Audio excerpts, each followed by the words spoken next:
Okay. Uh, Hello, my dear friends. Very good morning to all of you. We are starting 15 minutes early today.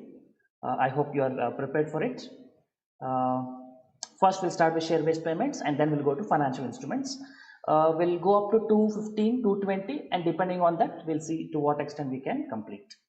Our focus will be on share-based payments first and then we go for the financial instruments. Please confirm me that my voice is fine and you are able to see the PPT correctly. Can you please confirm it?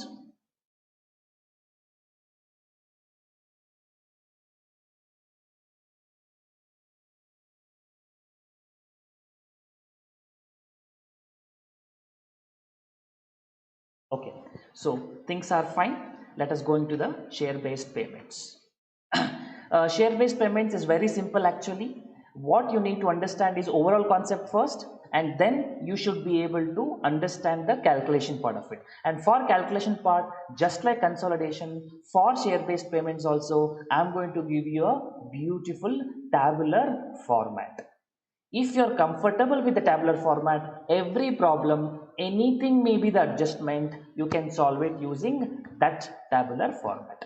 Okay, let us go ahead with it. I hope old syllabus and new syllabus people are there. Both of you can join. I'll tell you what is the difference. You just need to make a note of it. Otherwise, both old syllabus and new syllabus students can attend this session today. Okay, now let's go to the share-based payments basics. Whenever an share-based payments, or we popularly call it as ESOP, comes, you have to understand these three terminologies. One, the announcement date, the date on which it is communicated to the employees. Second, the date on which condition is satisfied. And third, date on which option is exercised. Option is exercised. So once an announcement is made by the employer, it will not be given to every employee. They need to satisfy certain conditions. That date on which it is satisfied, we call by certain name, and then once they are eligible, they can exercise it. Okay, the date on which the announcement is made is called as grant date. The date on which the condition to be satisfied is called as vesting date. So once, like, the condition may be that you have to work with a company for 5 years. So 5 years is once you completed, the date on which you complete is called as vesting date, and the options are said to be vested. If you leave within that, here the options are called as unvested options. Then once you are vested, you get the eligibility. Once you get the eligibility, you go and exercise your option. The time period within which conditions are satisfied is called as vesting period. The time period within which the employee is exercising his option to buy the share is called as exercise periods.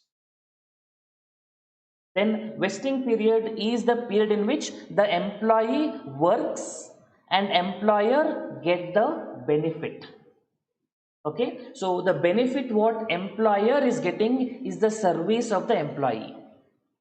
The benefit that employee is getting, what does he get once he completes this vesting period? What he gets, he get the option, he get the benefit of exercising. For example, every employee is given 100 shares where they can purchase the share at 30 rupees, whereas market price is 40 rupees.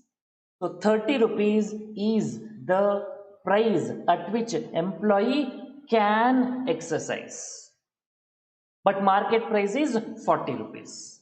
10 rupees the concession, benefit, discount the employee is getting. So the benefit employee gets is the difference between what others get and what you get. That concession is employee benefit, and employee works, so that service is what employers benefit. So as per matching principle, the benefit and the cost should be recognized in the same period, and therefore in the vesting period the benefit what employee is getting should be recognized as expense from the point of view of employer. Now the question comes, if 30 rupees, 40 rupees the difference, for example, as on grant date, the market price of the share is 40 rupees, but option price, exercise price, where employee will be eligible, not now, later, is 30 rupees. The difference, 10 rupee, is called as intrinsic value. If you know the options in the SFM, you will be able to connect it better. That is, the difference between market price and strike price is called as the intrinsic value. But when will you get this benefit? You don't get this benefit today. You get this benefit only on date of condition exercising? No, only at the time of actually you are exercising your option, not in the vesting period, but in the exercise period. Anyway, keep it aside. But the point is, it will happen at a later point in time. So the concession is obtained at a later point in time. But you have to start accounting from the grant date till the vesting date, that is during the vesting period. So during the vesting period, the expense has to be recognized, where the benefit for employee will happen later. So there is a time gap. And how do you account for time gap? You do a present value of it. That is what is called as value of option. Fair value of option, you may compute under binomial model, you may compute under Black-Scholes model, or any other fair valuation model. But that is not part of FR. In the examination, they will give you the fair value. So essentially, what is the difference between intrinsic value and fair value? Intrinsic value is difference between market price and strike price. Fair value is considering the market price and strike price, and also the present value of it, and many more other aspects. The old syllabus students, guidance notes, you have a choice. Either you can follow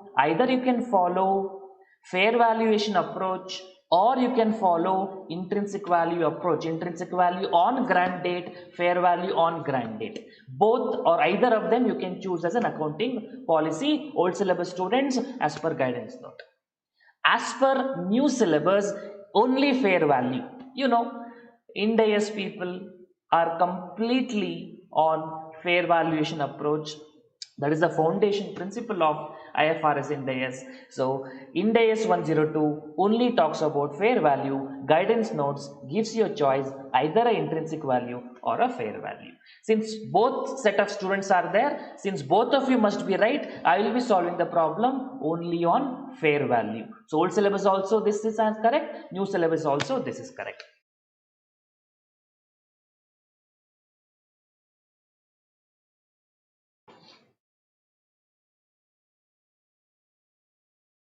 Okay, hope things are back, my dear friends.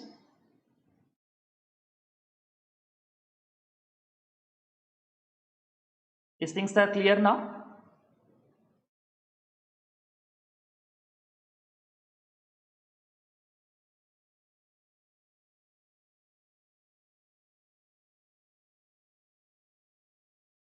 Okay, fine. Internet is really not in my control. I'm doing all things I can. I'm moving here and there. I tried at home, I tried at other places. I've come to the studio now. Here also internet is continuing. I can't help. I try my level best. Worst case scenario, if lot of things are getting stuck in between, what I do after the session is over, I will re-record it and I will upload it on the YouTube. So in case if things are not recorded properly, I will redo it again once more, no issues. Let us hope for the best. Let us continue.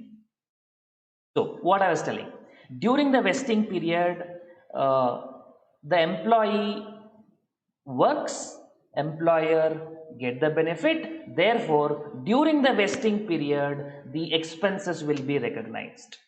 But when the expenses will be converted into share capital, because shares are issued to the employee, they become shareholder. So when will they become shareholder? Only when they exercise their option. When it will happen? During exercise period. Okay, so during vesting period, expenses recognized.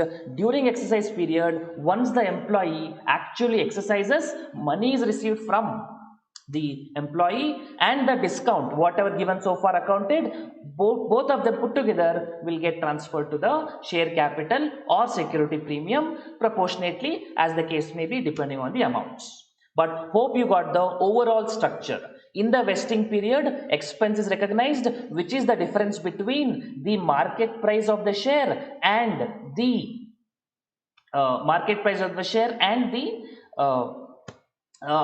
price at which the employee can exercise.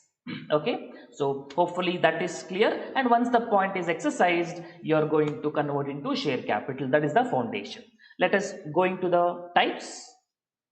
Some of you are telling synchronization problem. My dear friends, is it fine? I am not seeing any error here.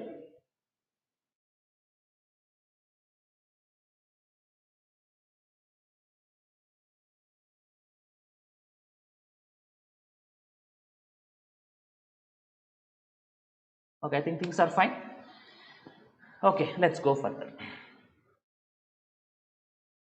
Okay, share-based payments, broadly, there are employee stock option plan where things are immediately recognized. There is no concept of vesting period. They will give you a spot offer. Hey, you are a good employee. Take this share or leave it. No conditions. When there are no conditions, expenses are immediately recognized provided employee accepts. Employee stock option plan, that is where we need to discuss more.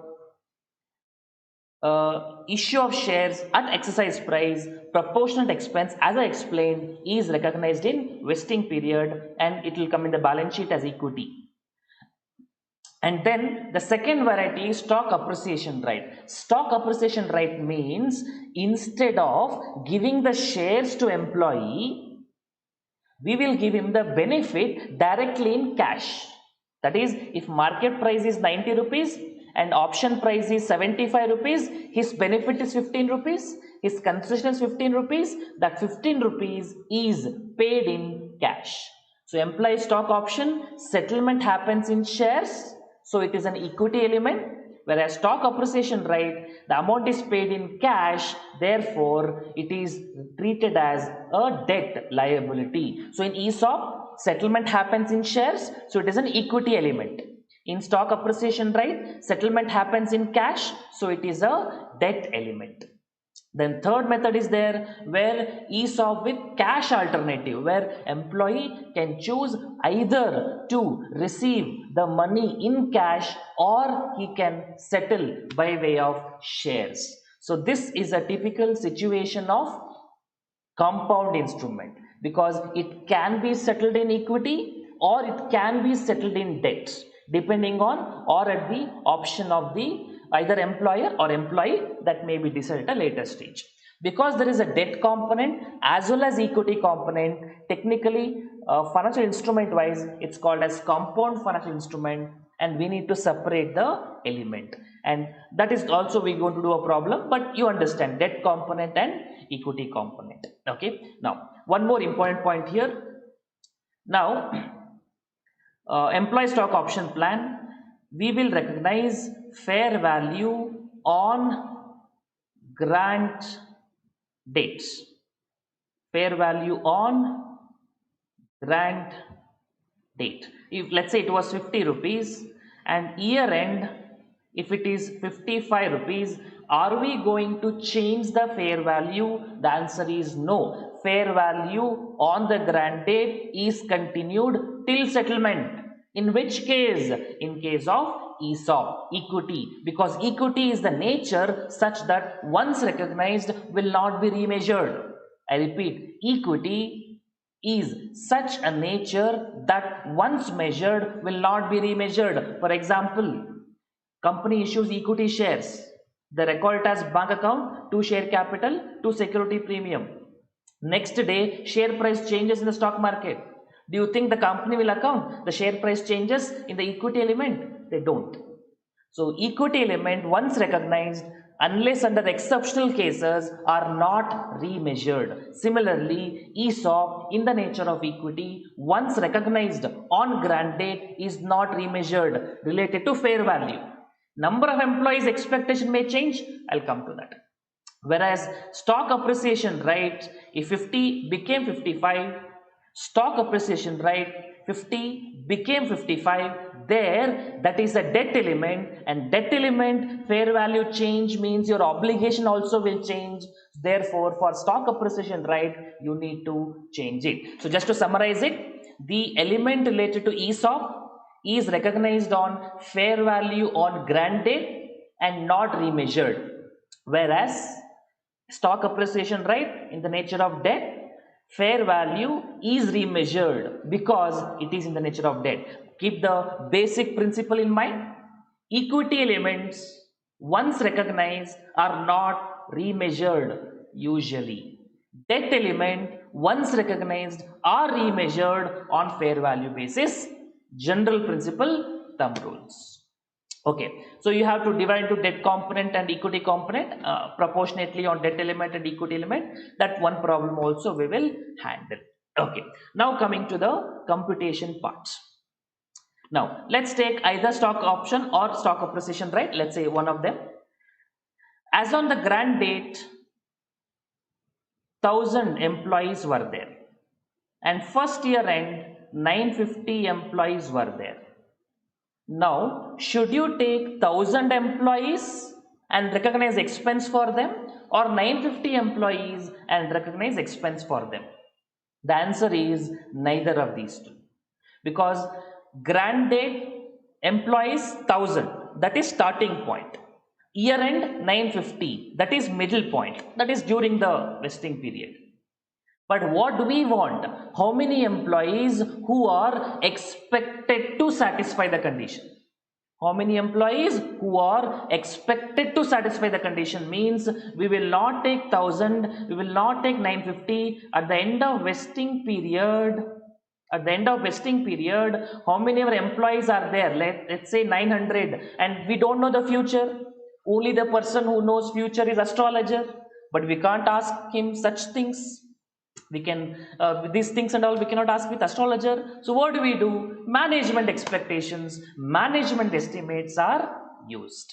So at the end of every year end, management should give in the examination, the exam questions will give how many employees are expected to satisfy the condition, how many employees are expected to vest at the end of vesting period. For those number of employees, you are going to recognize expense. For example, in this case, let's say 900 employees are expected to satisfy, one share each, and the fair value happens to be, let's say, 10 rupees. For convenience, that is 9,000.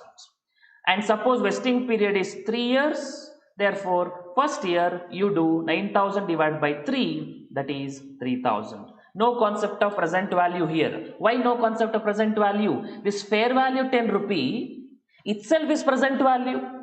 So you can't do present value 2 times, duplication. So we just divide by 3, simple amortization. That's how we are going to get the annual expense. Now when it comes to second year, suppose 900 employees become 800 employees. Then what do? Same thing, 800 into 10, let's say not 800 for convenience sake, let's say it becomes 600 for simplicity calculation. So 600 into 10 divided by 3, that is 6,000, by 3 means 2,000. Perfectly fine. But one problem is there. What is that problem? Previous year, we have recognized 900 employees. Out of 900 employees, it became 600, means 300 employees expense already recognized, now need to be reversed. 300 employees for whom the expense recognized in the first year is already recognized. That needs to be reversed. How do you do it? 300 employees into 10 rupees into 1 by 3, that means 1000 rupees need to be reversed. But when things are getting changing in multiple factors, this mode of settlement will become difficult. Instead, what do? We compute what is supposed to be the closing balance, we compute what is the opening balance, and balancing figure we get it as current year expense.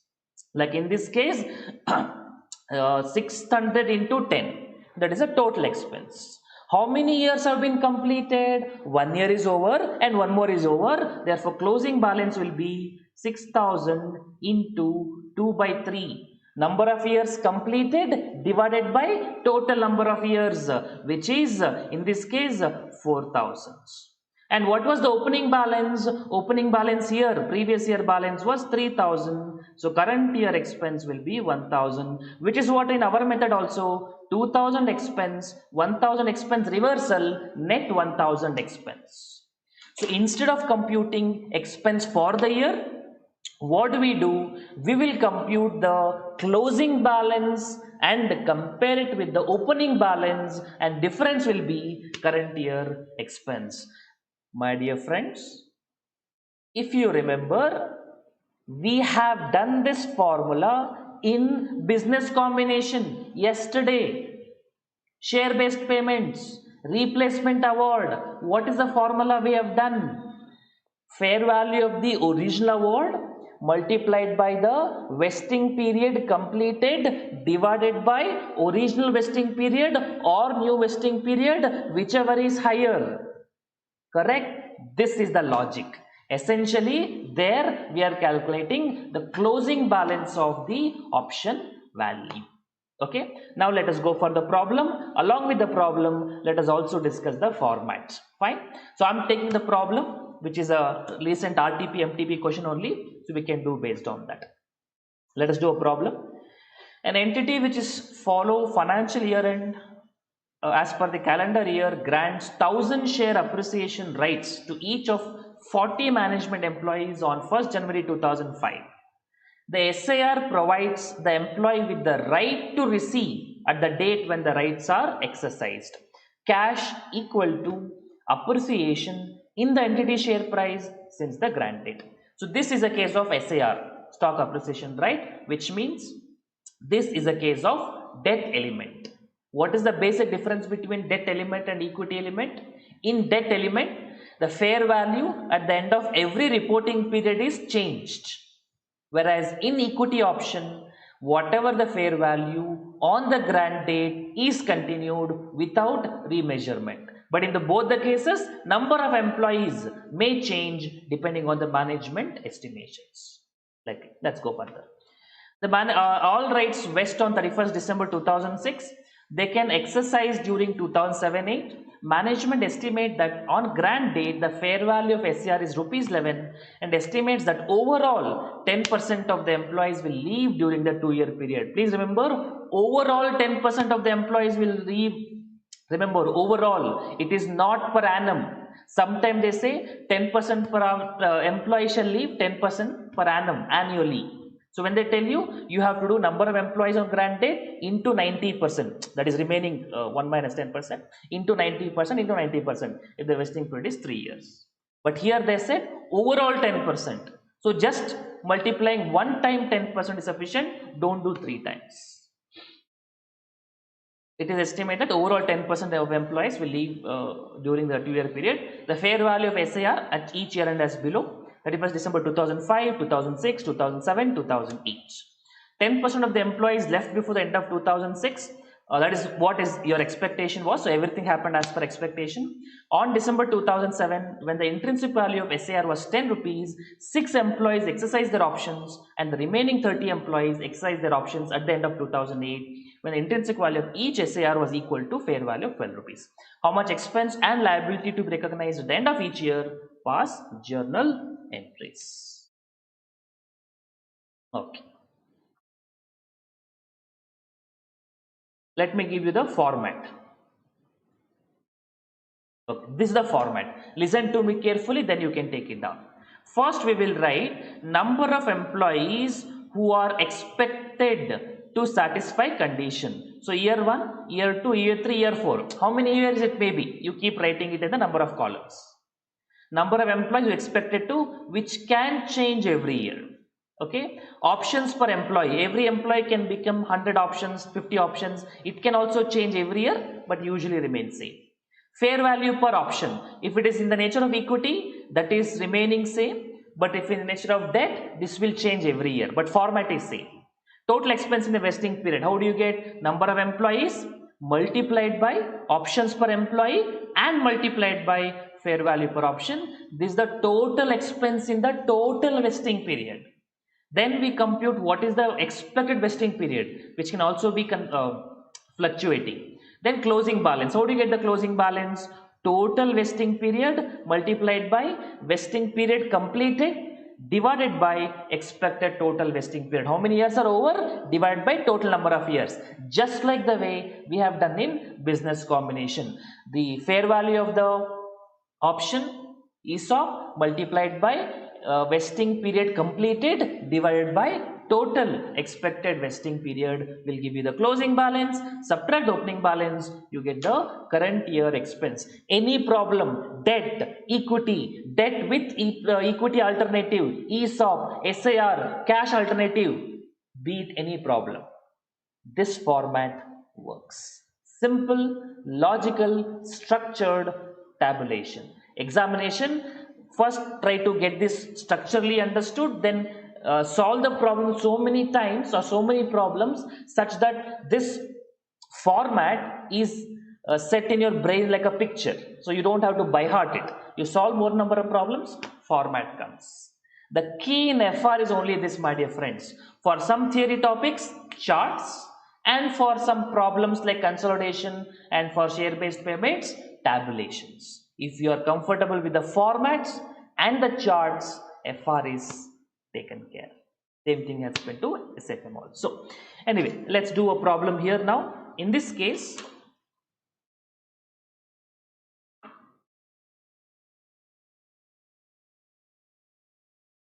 okay, now in this case, what is the vesting period and what is the exercise periods? 1000 share appreciation rights to each of 40 employees on 1st January 2005, grant day. And you will get the cash equal to appreciation, all right vest on 31st December 2006. So 1/1/2005 to 31/12/2006. So this is the vesting period. Then you can exercise in 2007-2008. So till 31st December 2008, that becomes the exercise period. Let us fill it up in the table.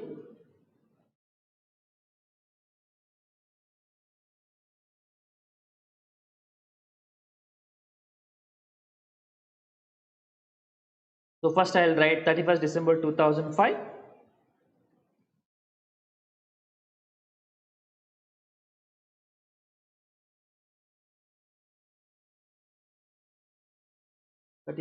December 2005.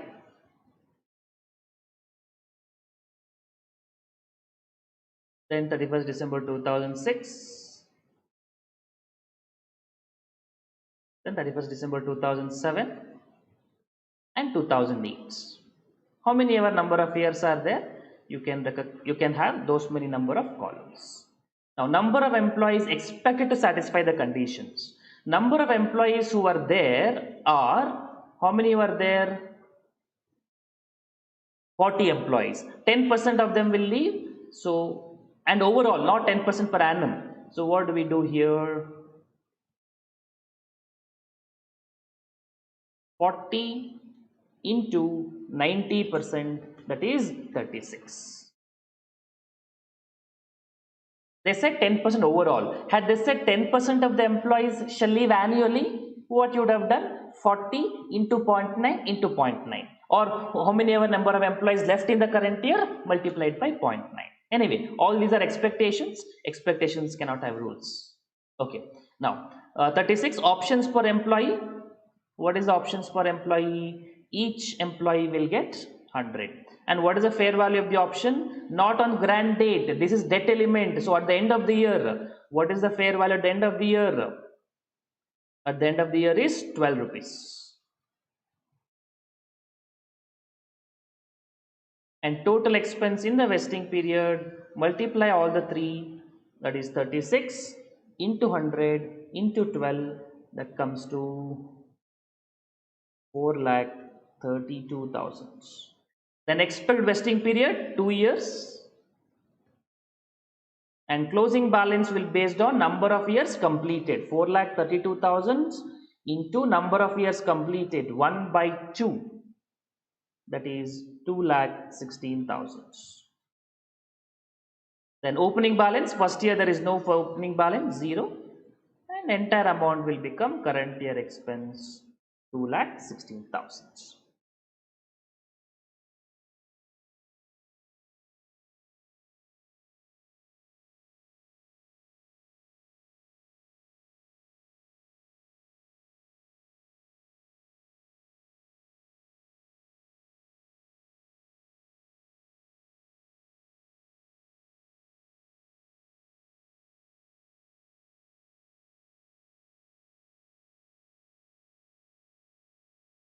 Okay.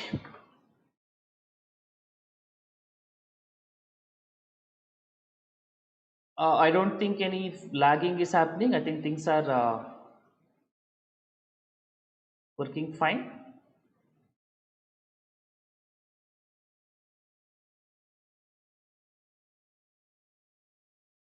Okay, maybe I have not shared it. I'm sharing it once more. If you are not able to see, I'll repeat it. So 40 employees, 10% of the employee will leave. So 90%, 100 options per employee, multiply 46 into 100 into 12, that is 4,32,000. Vesting period 2 years, out of which 1 year is only over. So 4,32,000 into 1 by 2, opening balance is 0. So current year expense is 2,16,000.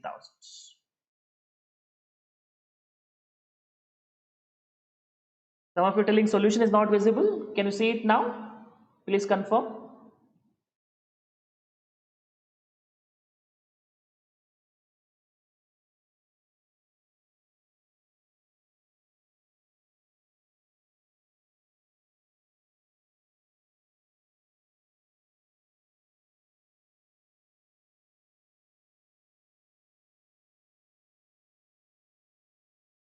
Okay, options per employee is 1,000. So 1,000 I'll multiply. But I hope numbers are fine. 4,32,000 is the number. Okay. Next year, no change in the number of employees have happened. So that will continue to be 36 only. And this also continued to be 1,000. But fair value changed. How much is the fair value now? Fair value at the end of the year is 8 rupees. So 8. What is the closing but total expense then? 36 into 1,000 into 8. That is 2,88,000. Expected vesting period is 2 years.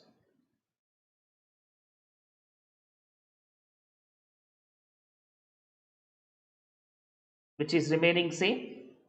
And closing balance will be 2,88,000 into 2 by 2. And that is 2,88,000 itself. Opening balance is previous year closing balance, which is 2,16,000. So balancing figure comes to 72,000.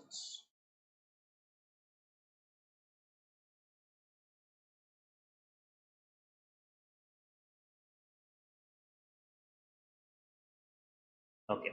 Now, this is the first year, second year, vesting period is over. Now we'll come to the next years. Remember, how many employees have actually exercised? Again, as per expectation, not exercised, vested. 36 employees have vested their options. Now, out of 36 employees, how many employees have actually exercised? That is what is going to happen next. What is the information given?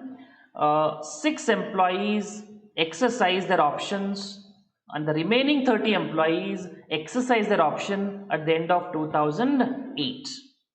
So December 2007, 6 employees exercised, and at the end of 2008, remaining employees also have exercised.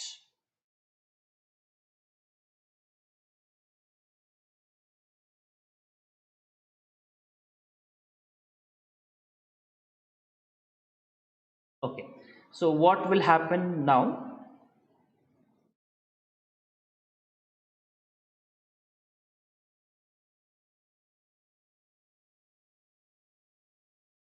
Okay, what is the fair value at the end of the year? 30.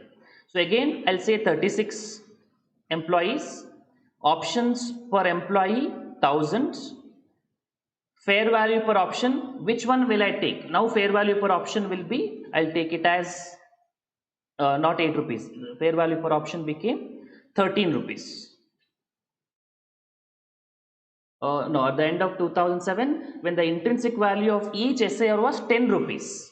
Okay, so this you have to be careful slightly, because there are two kinds of fair value here, for the people who have exercised and for the people who have not exercised. For the people who have exercised, the fair value is 10 rupees, and for the people who have not exercised, for them fair value will be 13 rupees. So I'll write it two things here. One is 10 rupees, another is 13 rupees. So what will be the expense you are going to consider? 36 employees. We have to do number of employees wise. How many employees have exercised? I think 6 employees have exercised. 6 employees exercise their option, and number of 1000 is each of the employees into, when they exercise, the fair value is 10 rupees, which comes to 60,000.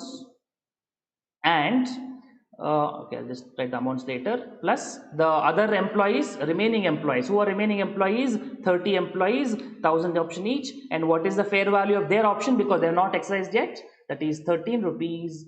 So total, can you give me the total, somebody? This is 60,000 and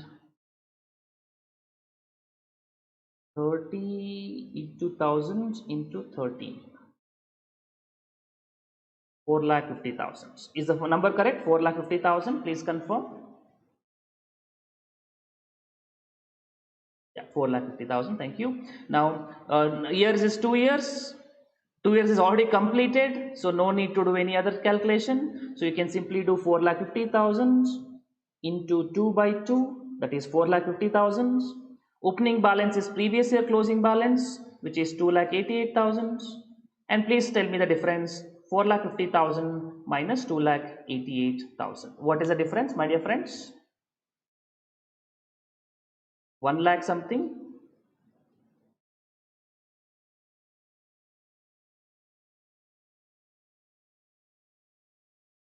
Can you give me difference? 4,50,000 minus 2,88,000. 1,62,000. Fine. 1,62,000. That is a current year expense. So any complication, let them give. Somebody exercise, somebody not exercise, something has lapsed. All the things will fit into this format. Very simple format.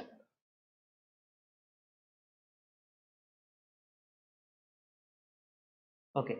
Anyway, let's go to the last one. Now, last year we can't have 36 employees because 6 employees have already exercised. Remaining 30 employees. Have all the exercised? Remaining 30 employees exercised. So 1,000 rupees option, and what is their fair value? That depends on the intrinsic value when they have exercised. When the intrinsic value of each SAR was equal to 12 rupees. So here we take 12 rupees.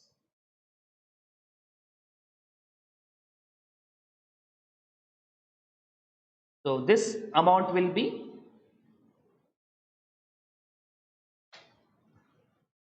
total expense 30 into 1,000 into 12. That is 3,60,000. Okay. Then 2 years, 3,60,000 into 2 by 2.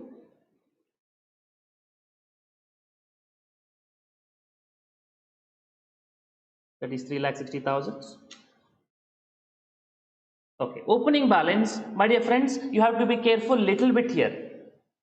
Here, only one thing to be careful is in this period, opening balance, don't take 4,50,000. Because 4,50,000 is for the entire 36 employees, but we are taking 30 employees only, and 30 employees, what was our calculation earlier? 30 employees, this was a number, right? I'm just highlighting it. So only that number you should take it as opening balance, that is 30 into 1,000 into 13, 3,90,000. So minus Opening balance is 3,90,000.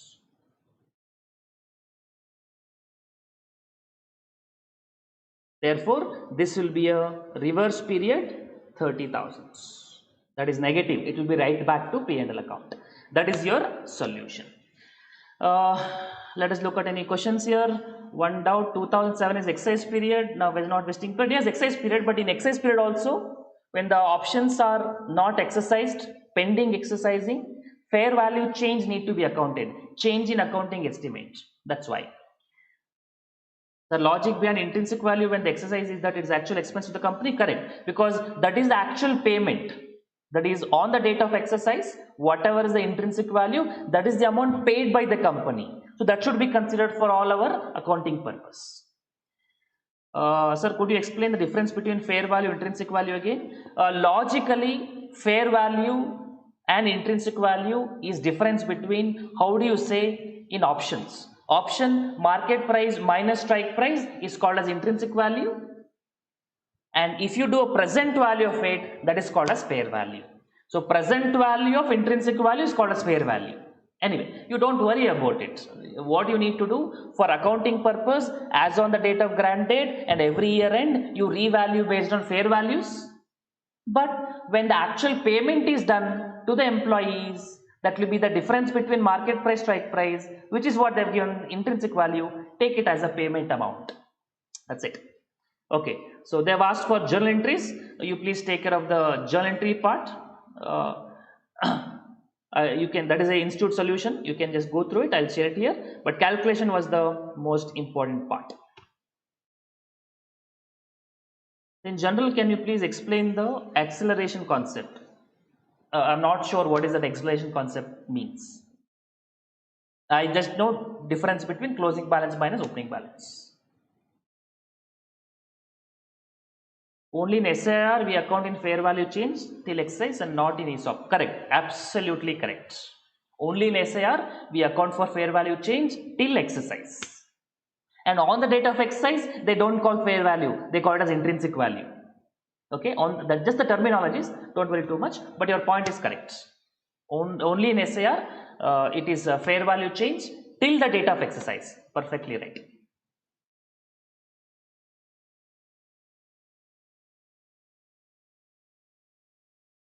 Okay, journal entry wise, I'll show it to you, institute solution only.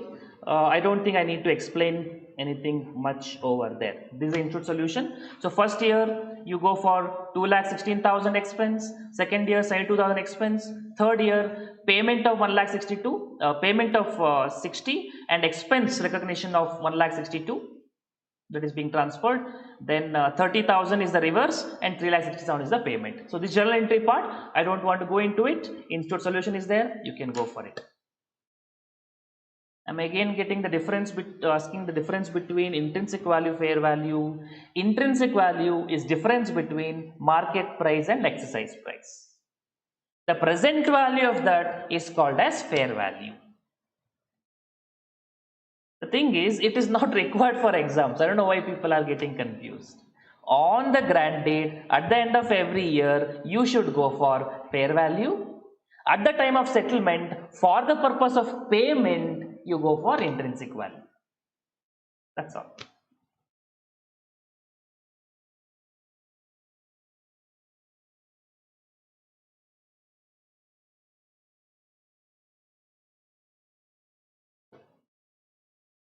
Okay, I think we can go for the next problem.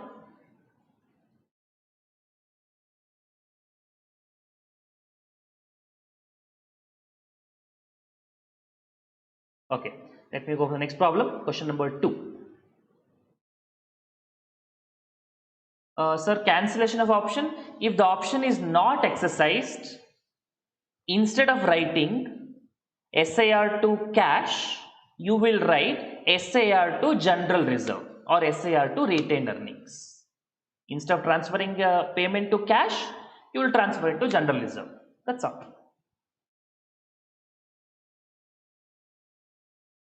In case any people did not exercise. Okay, let's go further now. Question number 2. An enterprise grants to an employee the right to choose either cash payment equal to fair value of 1000 or 1200 shares. I'm getting one more question, let me just answer it. In the ESOP, intrinsic value is entirely ignored because accounting for options on vesting periods.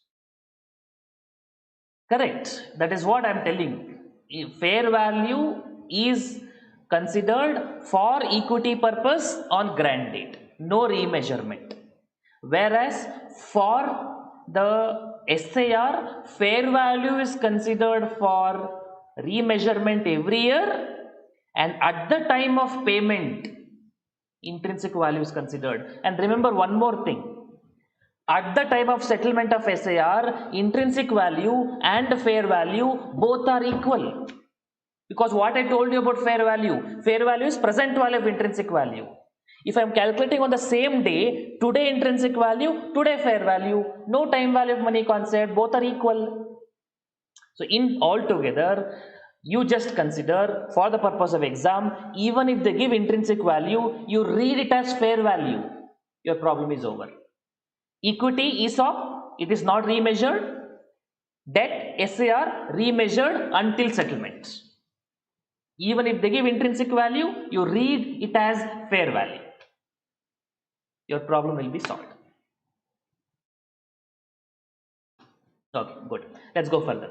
An enterprise grants 1000 employees right to choose 1000 shares or 1200 shares. Okay, this is an interesting question. They will tell you either 1000 shares or 1200 shares. If somebody gives you, do you want 1000 chocolates or 1200 chocolates? You will tell 1200 only.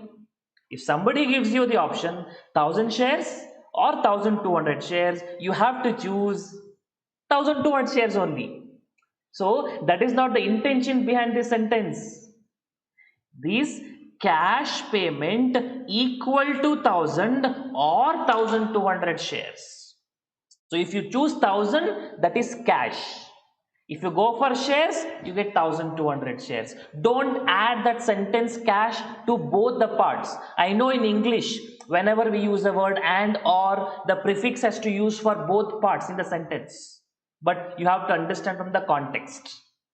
So if somebody says, behind every successful man, there is a woman. If you want more success, not more women, more hard work. So you have to understand from the context of the sentence. Law of reasonable interpretation. So here the interpretation is 1000 shares if you want cash settlement, 1200 shares if you want share settlement. So this is a case of ESOP with cash alternative. It's a hybrid instrument. Debt component is there, equity component is there. Grant is conditional upon completion of 3 years of service. If the employee chooses the equity alternative, it must be held for 3 years after vesting date. Suppose if you have a share, some kind of conditions are there. It's called as a lock-in period. The face value of the share is 10 per share. On the grant date, fair value of the share of the enterprise without considering post-vesting restriction is 50 per share. At the end of year 1, 2, 3, the set fair value is 52, 55, 60 respectively. Enterprise does not expect to pay any dividend in the next 3 years after taking into account the effects of post-vesting transfer restrictions. The enterprise estimate the grant date fair value of the equity alternative is 48 per share. At the end of year 3, employee chooses scenario 1 cash alternative, scenario 2 equity alternative, calculate the amount of expense for each year and pass the entries for each year and for settlement under 2 scenarios. Okay, now as I told you, this has debt component, equity component. So first you should calculate the separation of that, then we go for regular accounting. So what is the total proceeds kind of thing if you compare with financial instruments? If you go for 1200 shares, what is the fair value per share? Because if you go for share, some sort of restrictions are there, and with restriction it is 48. So 1200 into 48, that is the value if you go for shares.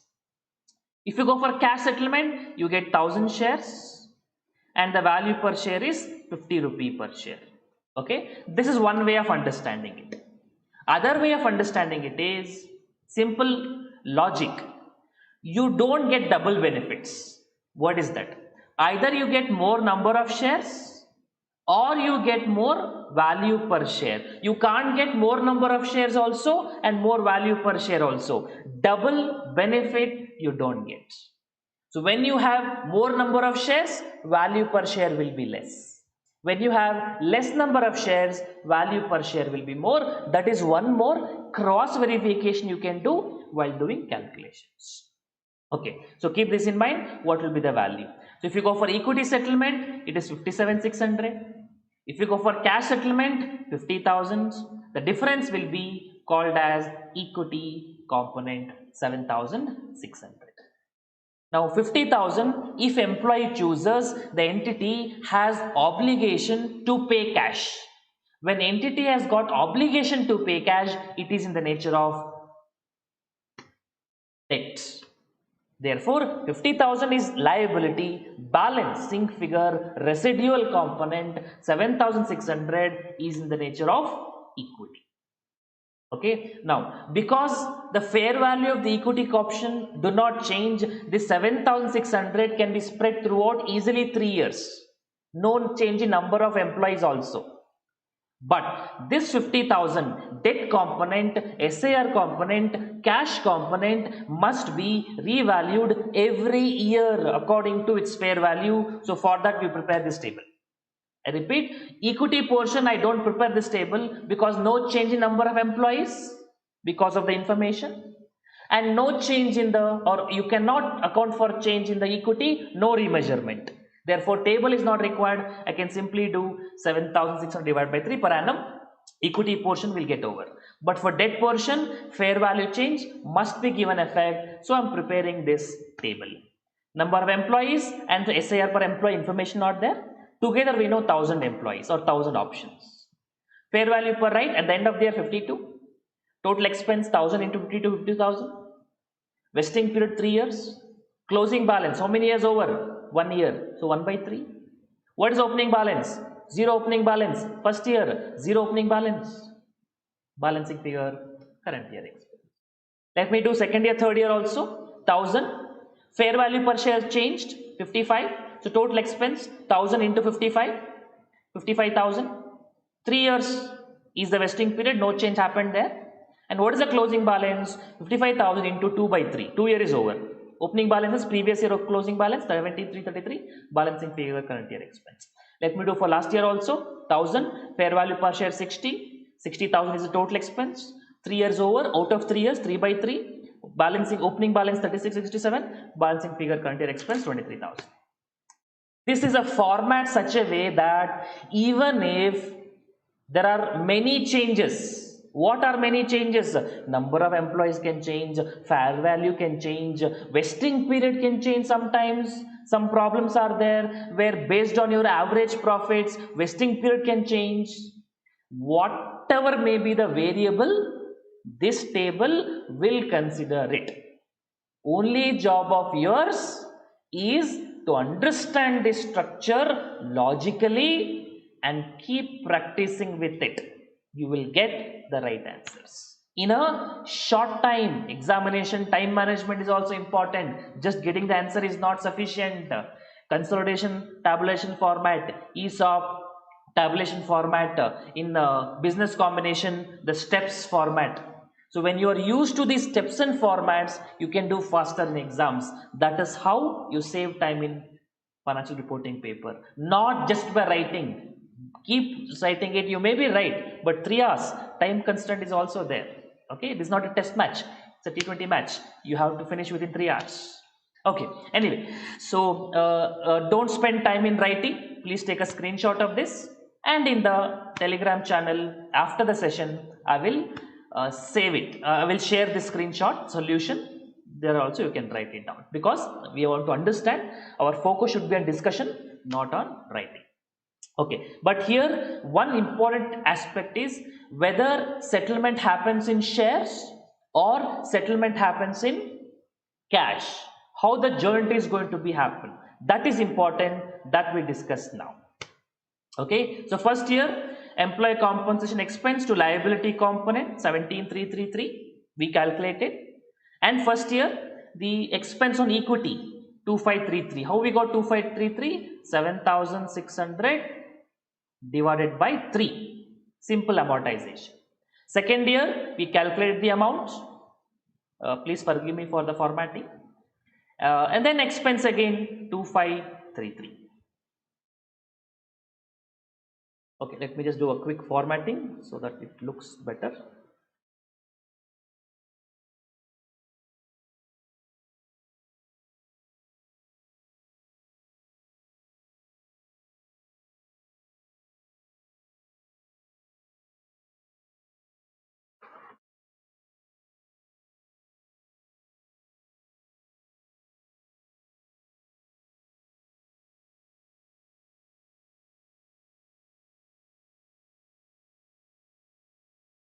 Okay.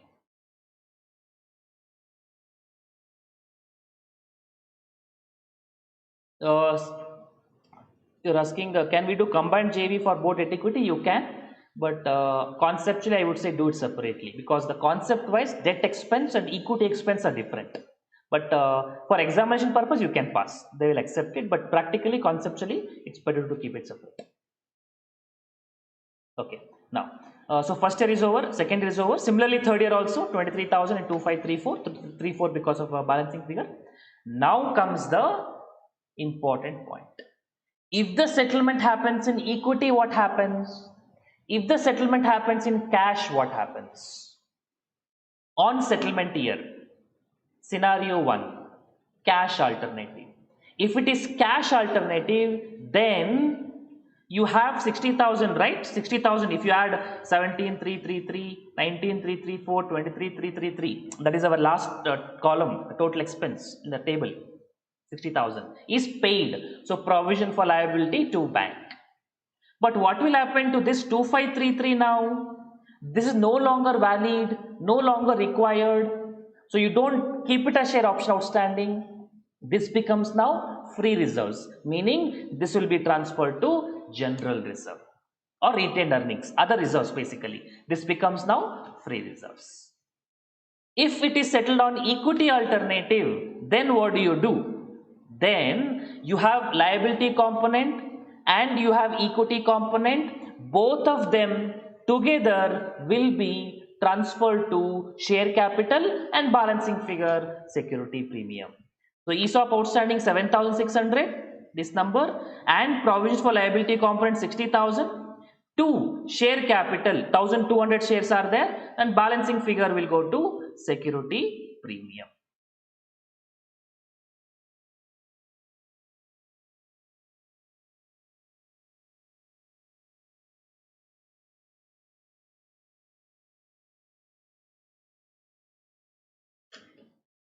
Okay. Sir, we should record 50,000 debt initial value? No. 7,600 is not record initially. 50,000 is not record initially. Initially only computation. Only computation. Segregation only on initial calculation, only initial part. But the recognition of an expense for both debt and equity happens over a period of time. Only calculation happens initially, not transferred to P&L account. In this entry, stock option outstanding is only share-based payments reserve. Yes, correct. Yes, stock option outstanding is SBP reserve. You are right. And transferred over liquid, yes. Could you briefly explain the split of debt and equity component? Very simple. On the grant date, you have to split between debt and equity. How do you do? From the total consideration, subtract the debt element, remaining what you get is equity component. Total means the equity settlement number of shares into its fair value minus debt component means the cash settlement number of shares into its fair value. The difference, total equity minus debt, is the equity component. Same concept will apply when we go to financial instruments, where we do hybrid financial instruments, compound financial instruments, where we segregate into D. From the total, subtract debt, we get equity. And if it is settled on cash basis, whatever was the equity portion will be transferred to P&L, will be transferred to retained earnings.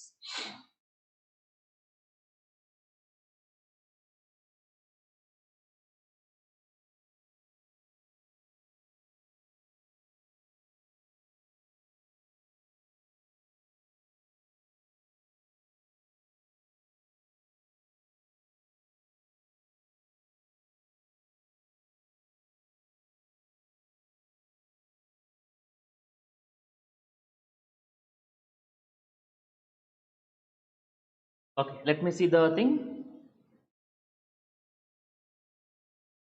Can you explain the last entry once more? I'll do. In which case full liability is recognized in year 1. Full liability is recognized in year 1. Investing period is only 1 year. Yes. Okay.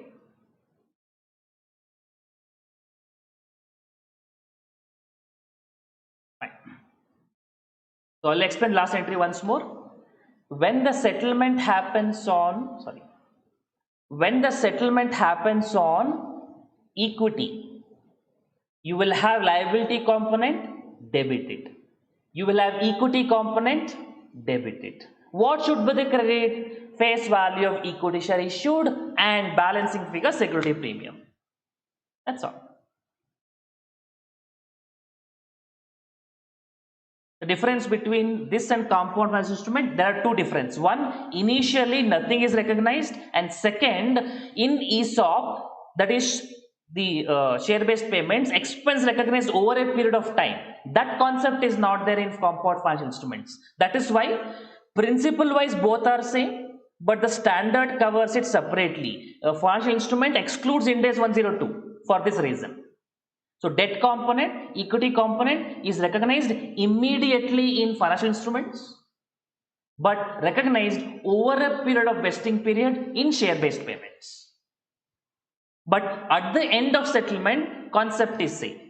In convertible debentures or in share-based payments, when settlement happens in cash, liability component is paid, equity component will be transferred to general reserve, other reserves, free reserves, other equity.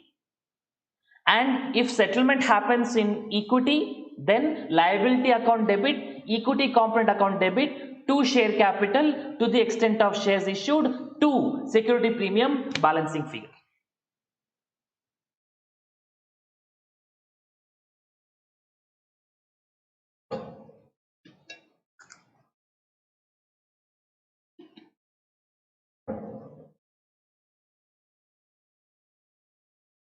Can journal entry then be passed in columnar format? You can. For examination purpose, they will consider it. But I would recommend only 1 or 2 entries, right? How much time you save by writing 1 or 2 entries? But if you want to write, you can. They will consider it. But some validator I can't assure. But examination wise, reasonably, they should consider it. Okay. So this is about the share-based payments. Broadly, I have discussed. There are a lot of aspects. In detail we can't go for it because we have done problems also. I hope a lot of at least to an extent the concepts got clarified.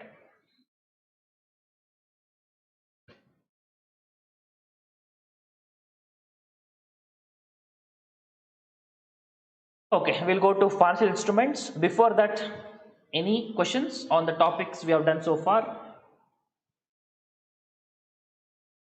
Could you run through market and non-market linked at brief? Okay, there are 2 conditions. One is market conditions, performance conditions.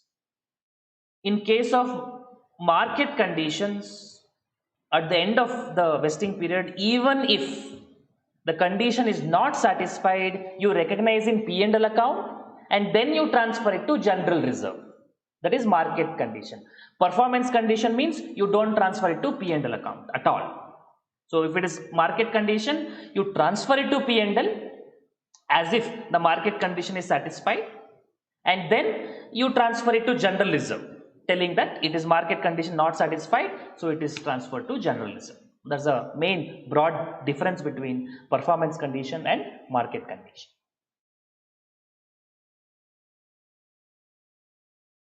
There is no initial recognition of full liability in 102, it is there in 109. Yes, that is a difference, you are right.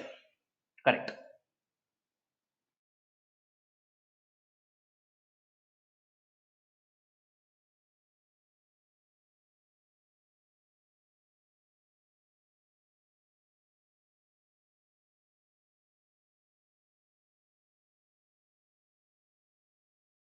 Okay, let's go for the bigger picture now. Financial instruments. Okay, financial instruments, there are three standards. One talks about recognition measurement, one talks about presentation, other talks about disclosures. First, we'll take presentation part, which has some definitions and all.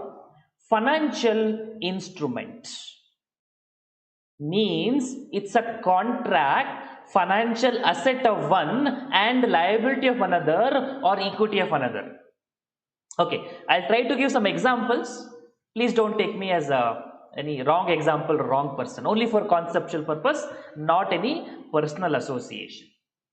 If your friend, who is a girl, let's say, is completely drunk and you have to take that person home.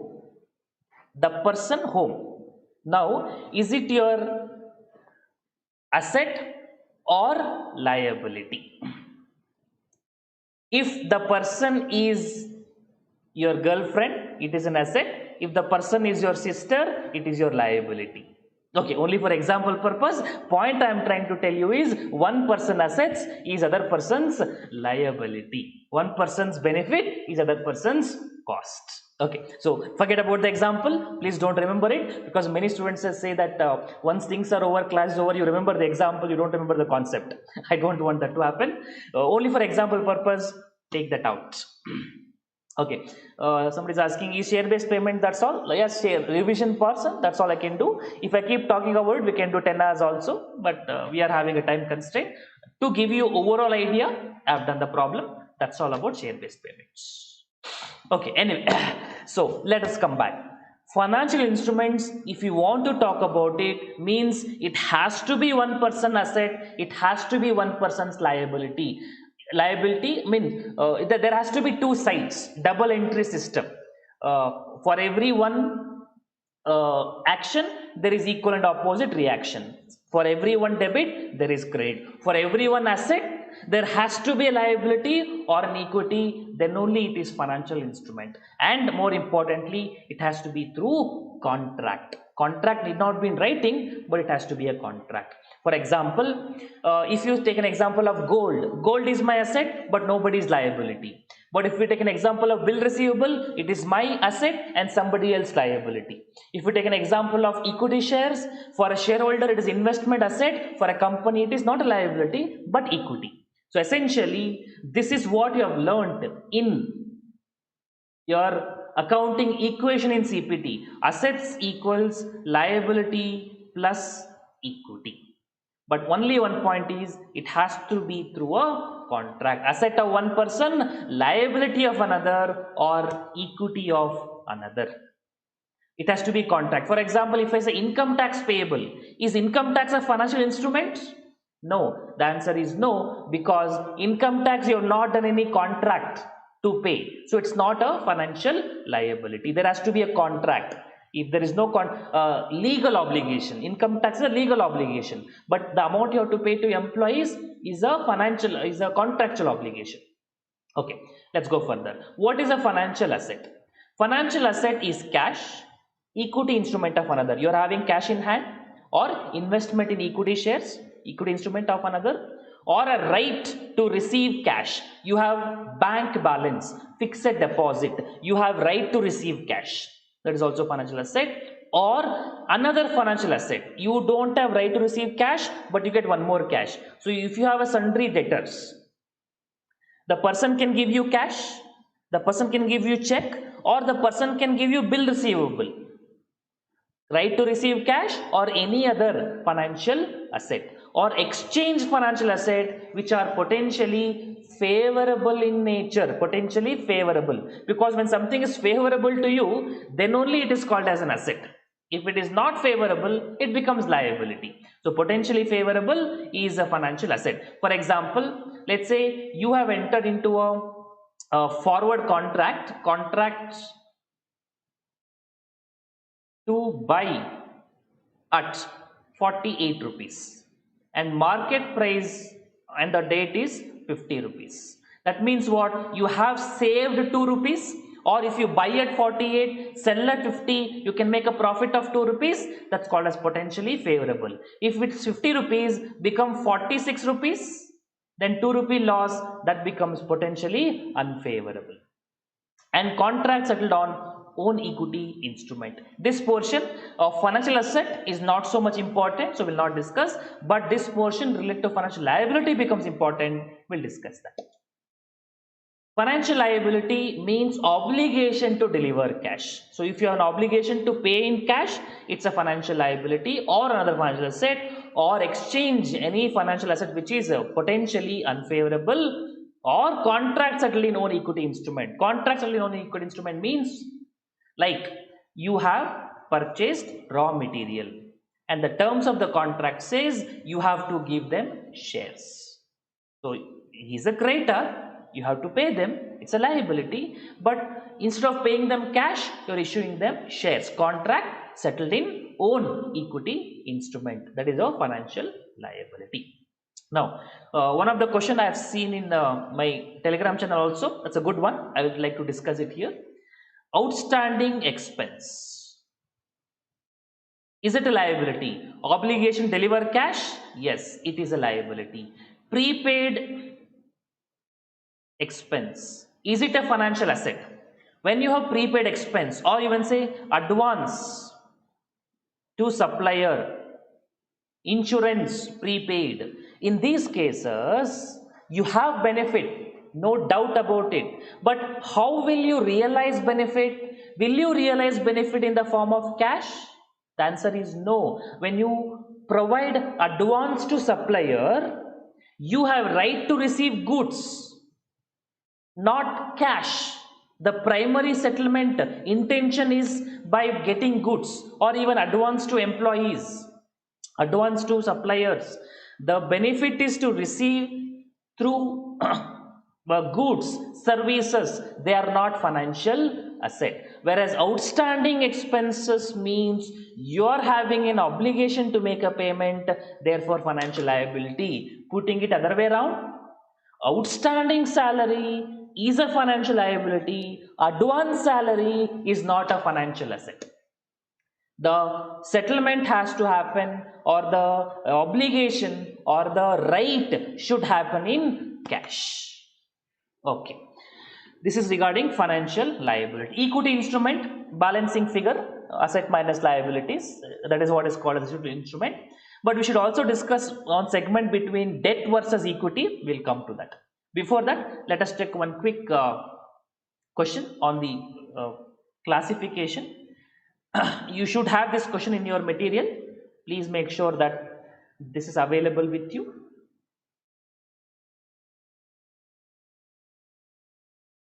A cash, is it a financial asset? Yes. Let me just tick it. Cash is a financial asset. Deposit of cash? Yes. Trade receivable payable? Yes, it is financial instrument.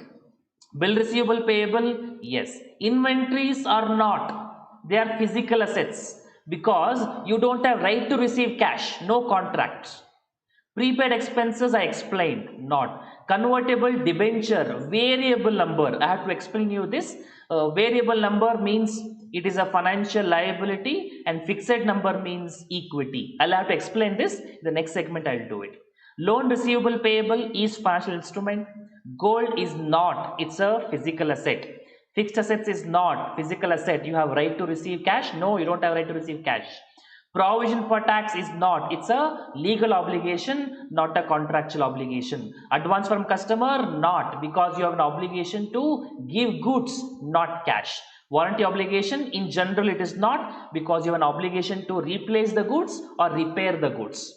But if a situation comes where you have to pay them cash, at that point in time it becomes financial instruments, but not in general. Derivatives, financial instruments, yes, that is also financial instruments. Any doubt in any of these points? before we go to discussion on debt versus equity?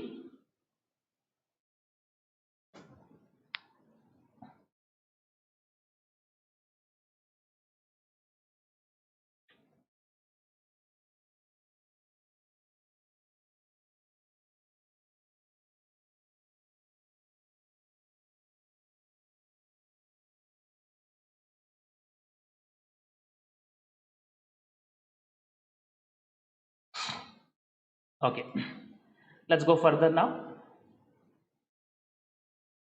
Debt versus equity, you have to consider very simple point. Lot of points are there, but for exam purpose, keep it very simple. Number of shares. First of all, you check whether obligation to pay cash. Obligation to pay cash. Then it is always a liability if there is obligation to pay cash. Then you check whether it is fixed number of shares. If it is fixed number of shares, it is in the nature of equity. Variable nature of this is, let me call it as debt. Variable number of shares, you call it as debt. There are a lot of other points are concerned, but for exam purpose, for revision purpose, this much is sufficient. Options or forward contract at potentially favorable or unfavorable, when to decide, as future price is unknown. At the end of every balance sheet reporting period, in the contract, you will have a contract price, compare it with the market price. If you have taken long position, let's say, if the market price is high, potentially favorable. If market price is less, potentially unfavorable. That's all. So depending on the market price at the end of reporting period, it may be become favorable, it may be unfavorable. Okay. So regarding debt and equity, there are a lot to discuss, but this much is sufficient. But let us go for one more portion, which is relating to preference shares.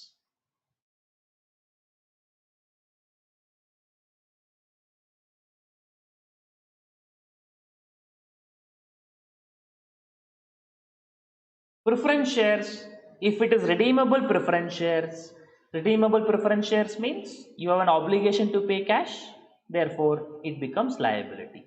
But if it's redeemable at the option of the holder can decide whenever redeem. Again, whenever he asks, you have to make a payment.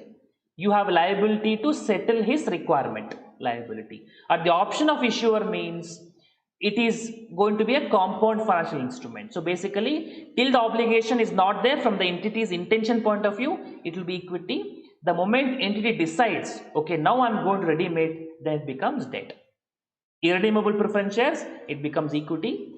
Convertible preference shares, there is convertible component. You may convert, you may not convert. Therefore, it is a compound of financial instruments. We have to segregate debt element and equity element. We'll do a problem on that.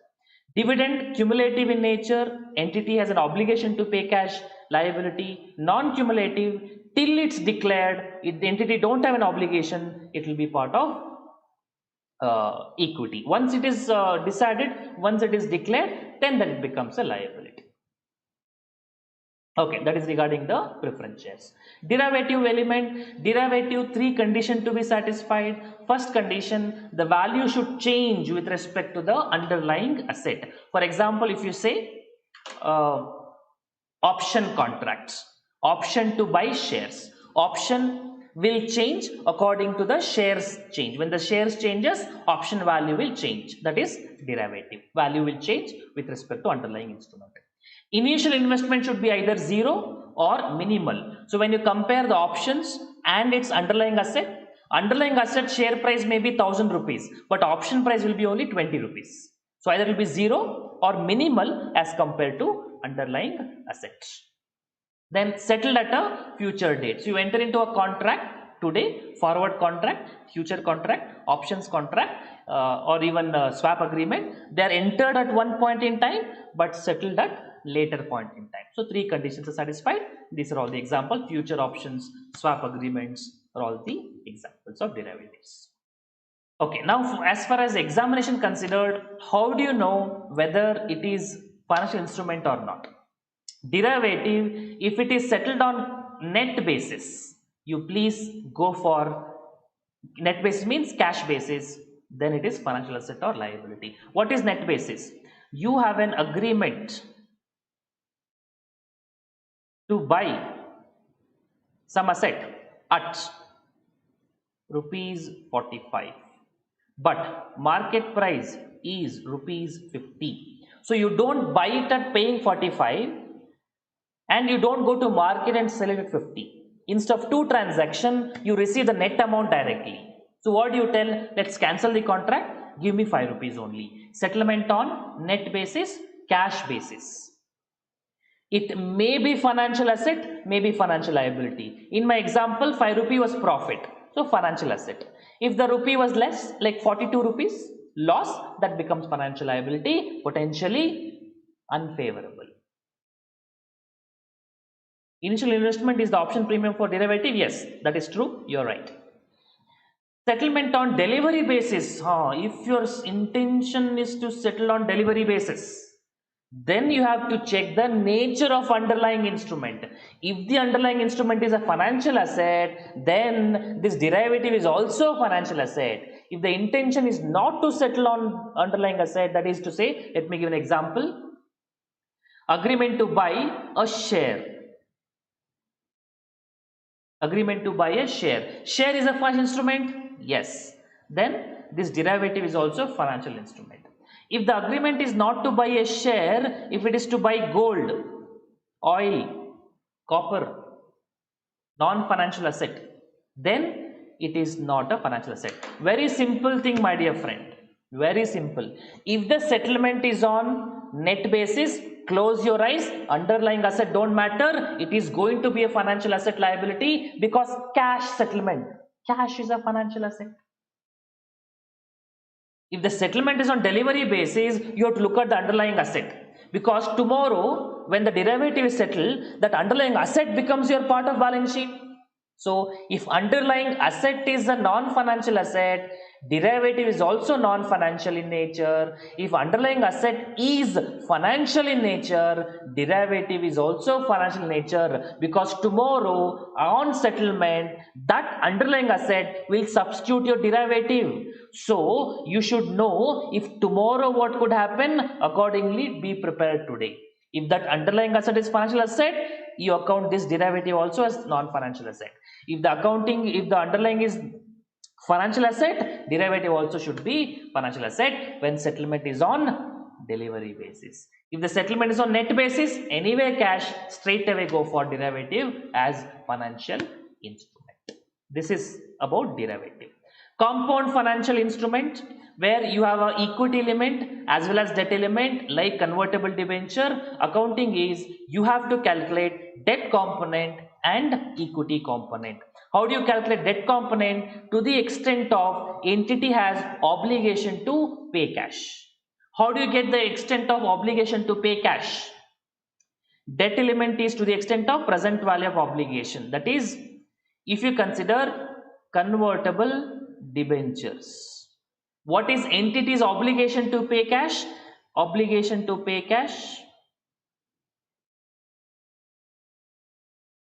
Pay cash is, one is coupon and other is redemption value. Okay, these two things should be discounted, fair value purpose. And how do you discount? The discounting should not be convertible debenture discounting rate. Why?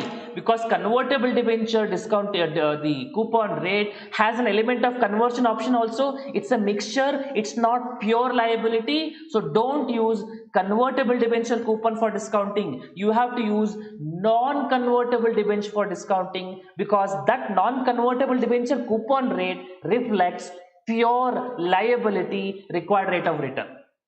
If a person has given a loan in the form of non-convertible debenture, only for the loan, how much return I expect is in the form of non-convertible coupon rate. Therefore, the convertible debenture coupons are cash flows. Non-convertible debenture coupon is considered as required rate of return used for discounting. I'll repeat once more.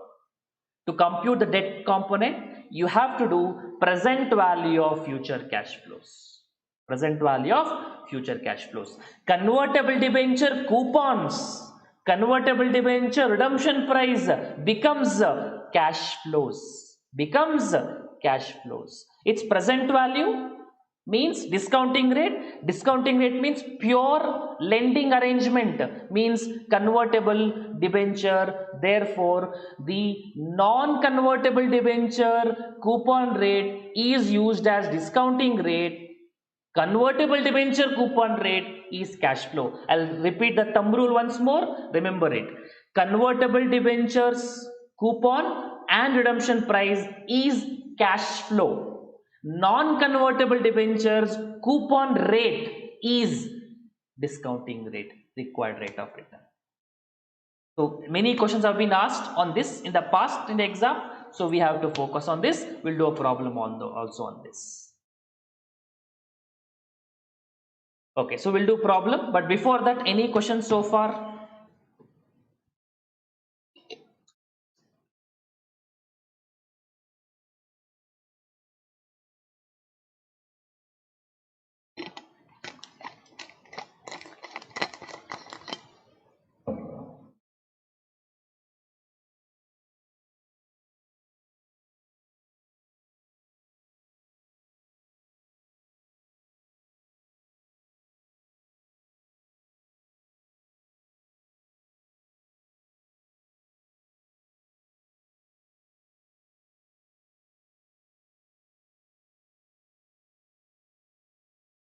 Any questions so far?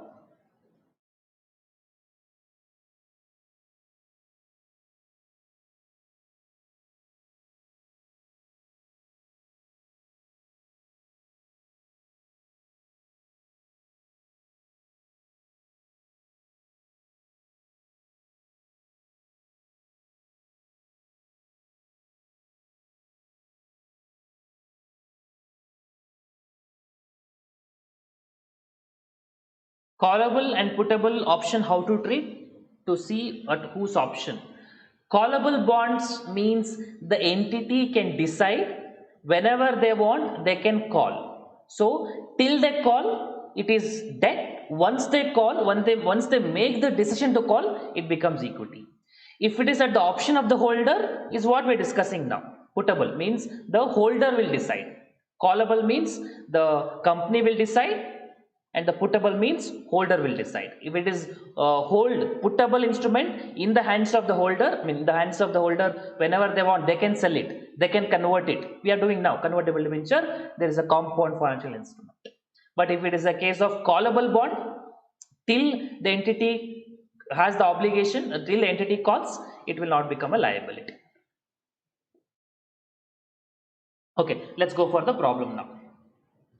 Please read. This is again a question from the recent MTP. D Limited issues preference shares to G Limited for a consideration of 10 lakhs. The holder has an option to convert these preference shares to a fixed number of equity instrument, fixed number, so equity component, anytime up to a period of 3 years. If the option is not exercised by the holder, the preference shares are redeemed at the end of 3 years. Preference shares carry a coupon of RBI base rate plus 1% per annum. The prevailing market rate for similar preference share without conversion feature or the issuer's redemption option is RBI base rate plus 4%. On the date of contract, RBI base rate is 9%. Calculate the value of liability and equity components.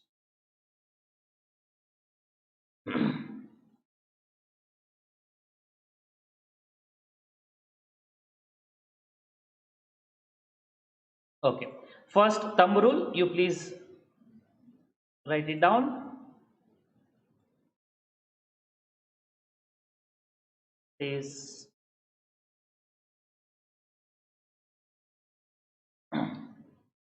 for computing debt components, convertibles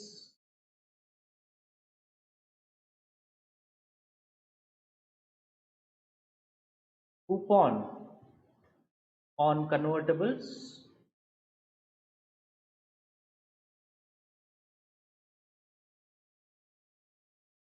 and coupon and redemption on convertible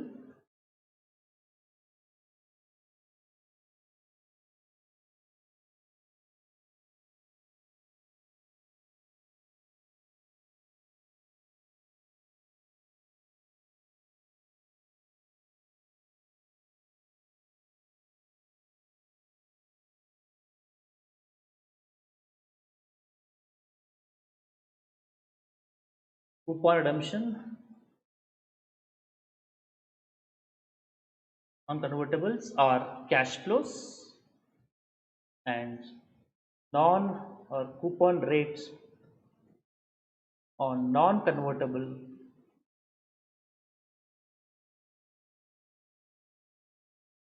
are discounting rate. That is required rate of return. Let's do your regular format, that is year, cash flow, discounting factor, discounted cash flow. Year 1 to 3 years, cash flow on non-convertible rate. Non-convertible rate is RBI base rate plus 9%. This is 9% is the RBI base rate plus 4%. 9 plus 4 becomes 13%. That is discounting rate. So discounting factor at 13%. Coupon rate, RBI rate plus 1%, RBI rate 9, 9 plus 1 becomes 10%. So coupon 10%, 10% on rupees 10 lakhs. That is 1 lakh. Last year redemption price redeemable at nothing is there, fair value, face value 10 lakh. So discounting rates,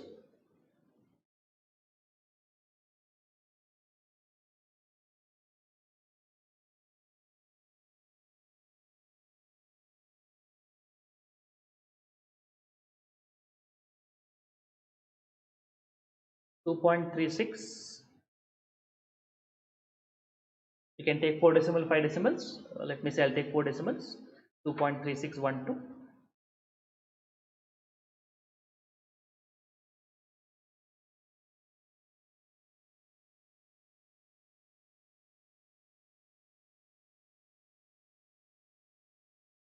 Is 2,36,120,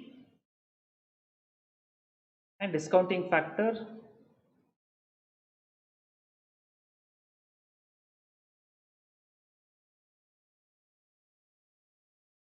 0.5428.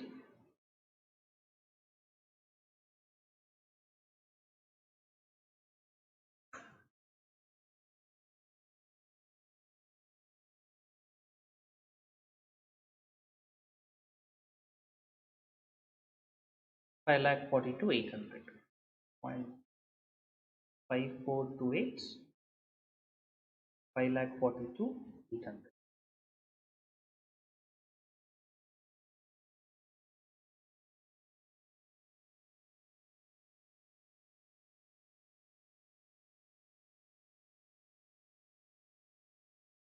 Okay, 3 years, sorry, 3 years.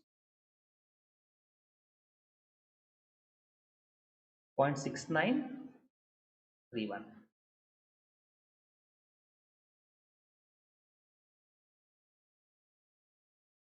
931.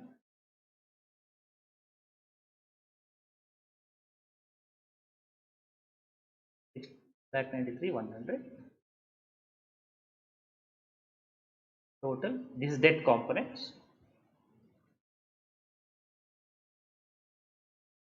9,29,220.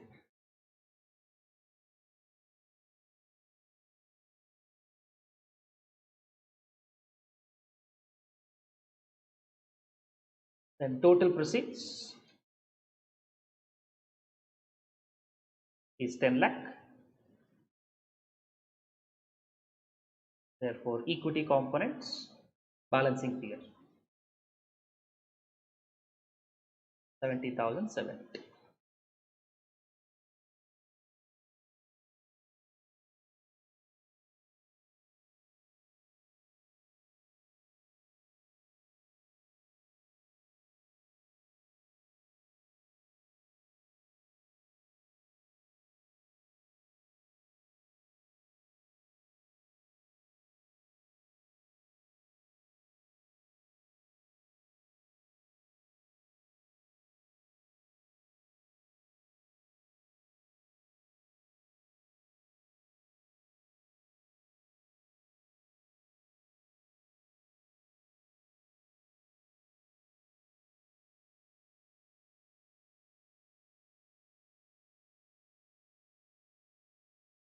Okay, some of you telling buffering. Is it fine? I don't see any buffering here from my side.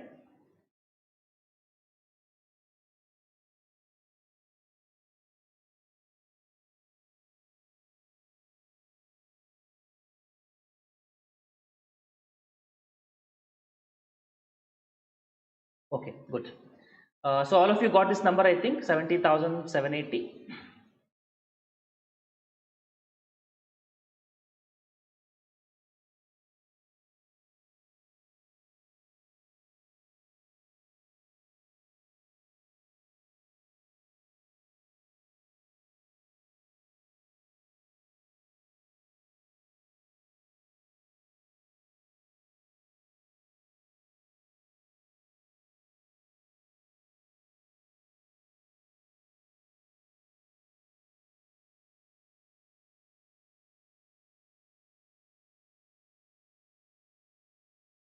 Okay.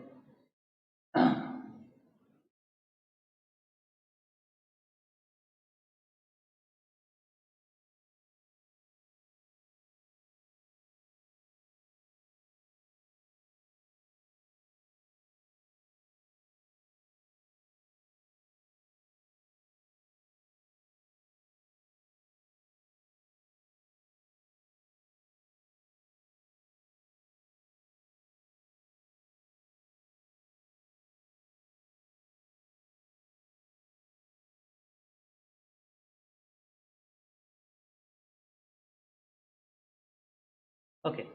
So what will be the journal entry that you are going to pass? They have not asked. Let's do for our reference. Journal entry. Bank account debits 10 lakh. 2. This is preference shares.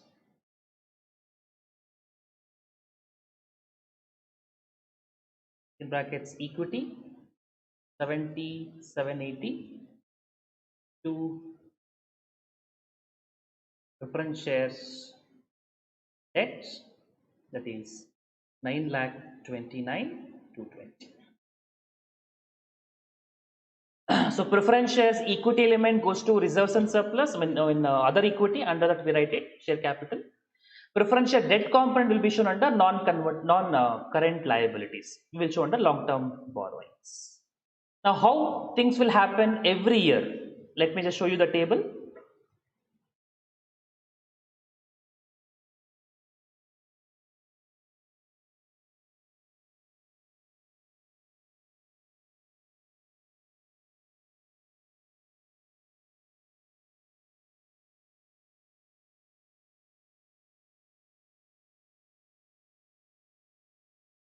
Okay, so every year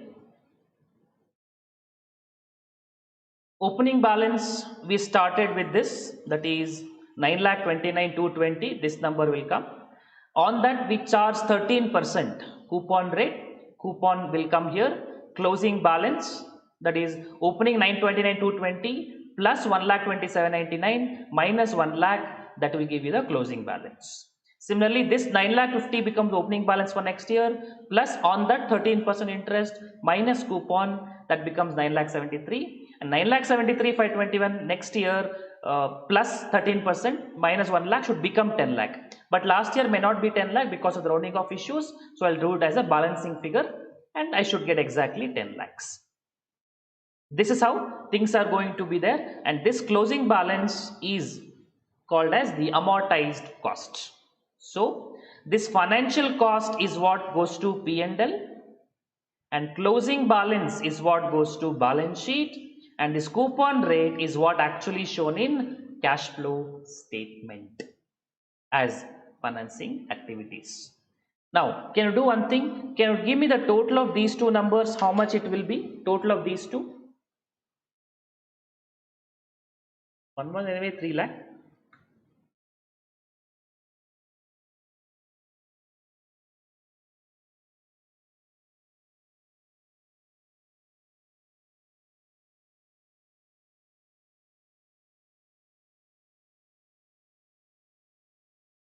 This is 3,70,780 and this total is 3 lakh. And what is the difference between these two numbers?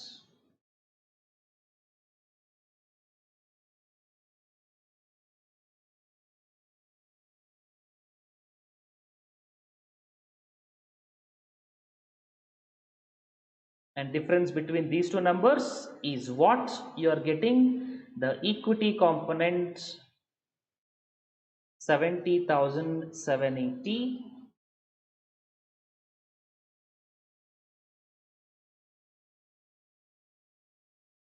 what we computed initially.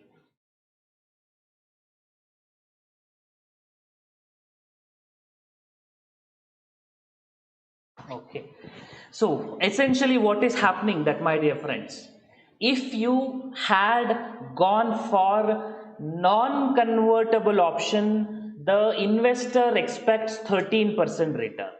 But because you went for convertible option, it is only 10%. You save that 3%. Why do you save? Because you are giving him conversion option. So that 3% savings you do, don't net it off. That 3%, what do you do? Expense you show higher and transfer it to other equity, because this other equity represents the value of conversion option. If you understanding the nature of options, call option, the writer has to receive premium. This is the amount which is received as premium. Anyway, now what will happen on the settlement date? Let us just quickly observe, just for understanding purpose only. After 3 years, if settlement is on cash basis, it can happen middle also, it can happen later also. So what will happen to the liability component, that is our preference share debt component?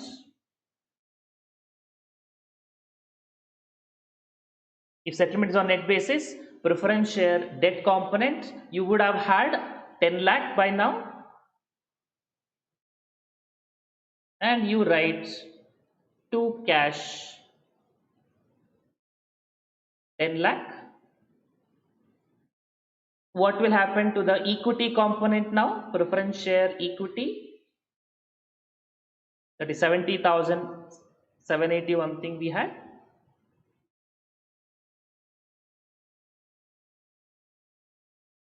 Will be transferred to other equity or retained earnings or general reserve, whatever you call it, retained earnings, 70,780. Now, if settlement is on share basis, then what would happen?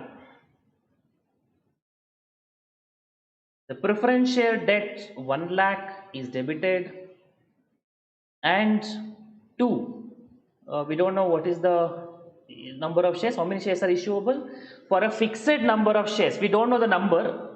I really don't know the number, so let me just say whatever is the equity share capital face value, whatever to the extent of face value. I don't know the number, let us just take as 10 lakh only. And what will happen to this preference share equity portion was there, that will be transferred to securities premium, 70,780.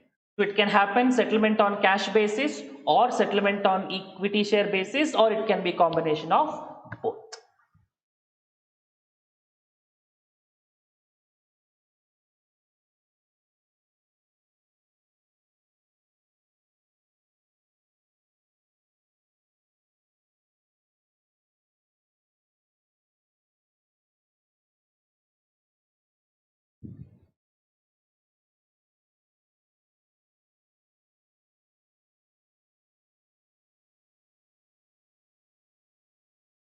Okay, any questions so far? This is one of the popular questions asked in exam, financial instruments.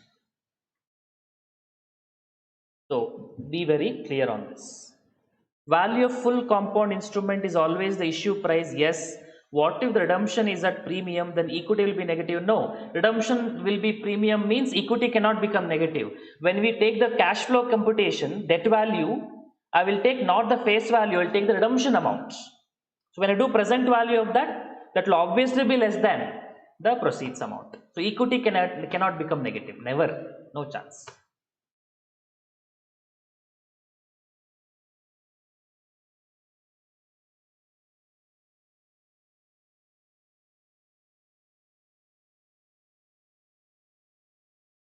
Okay. Any questions so far before we go to embedded derivative?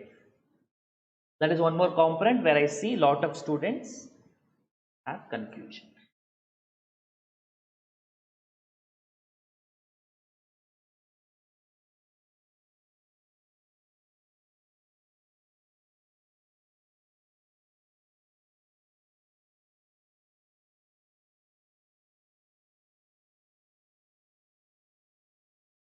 Any doubts so far?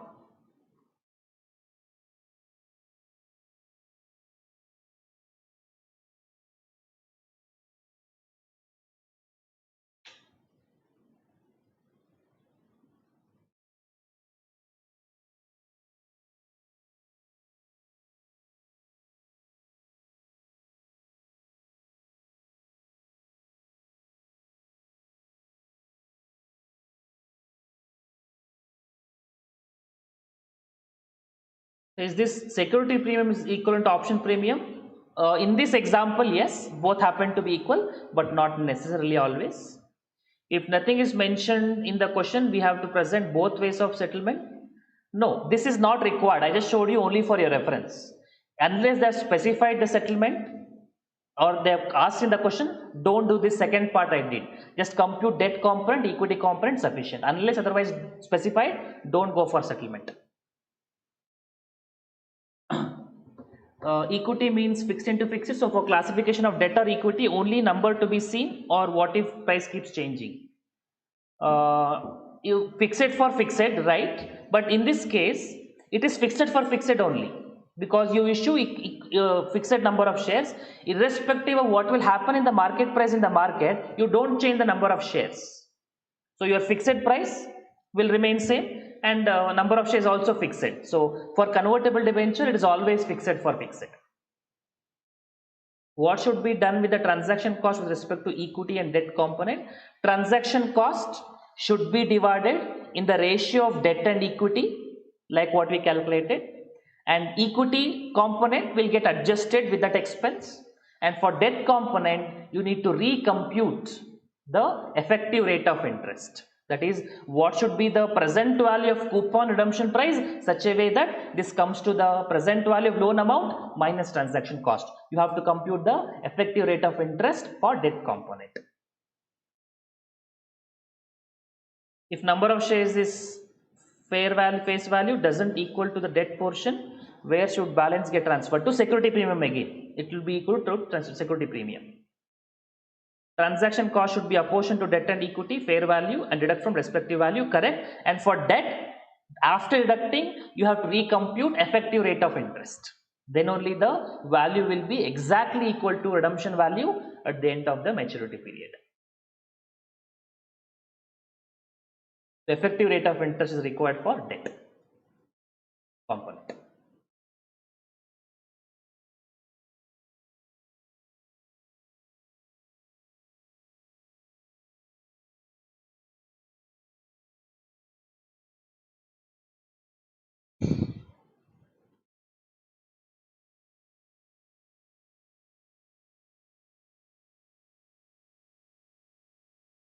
Okay, any questions?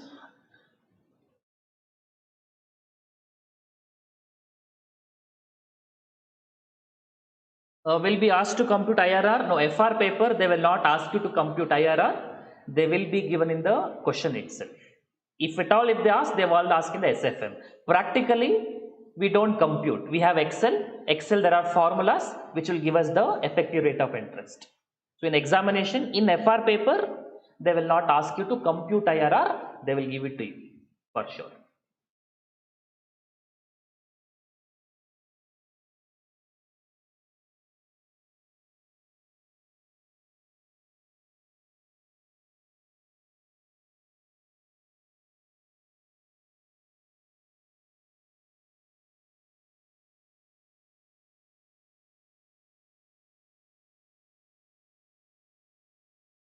Any other doubts? Can we go further to embedded derivatives?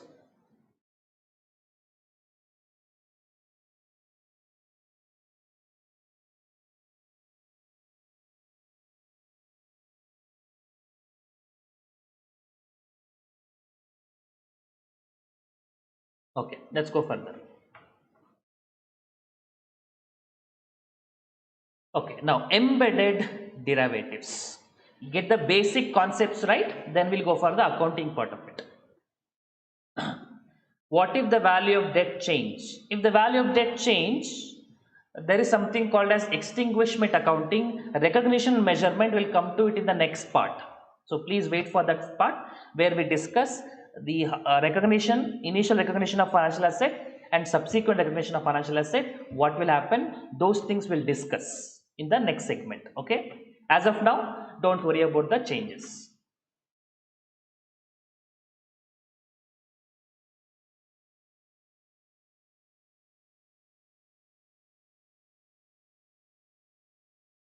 Fine. Let's go for embedded derivative. Please confirm.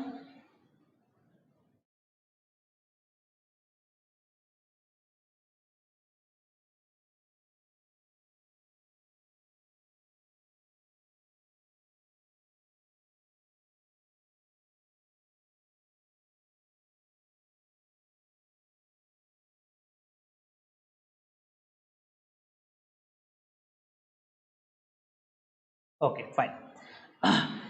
Embedded derivative, the word embedded and the word derivative. Embedded means included, implicit, embedded, part of.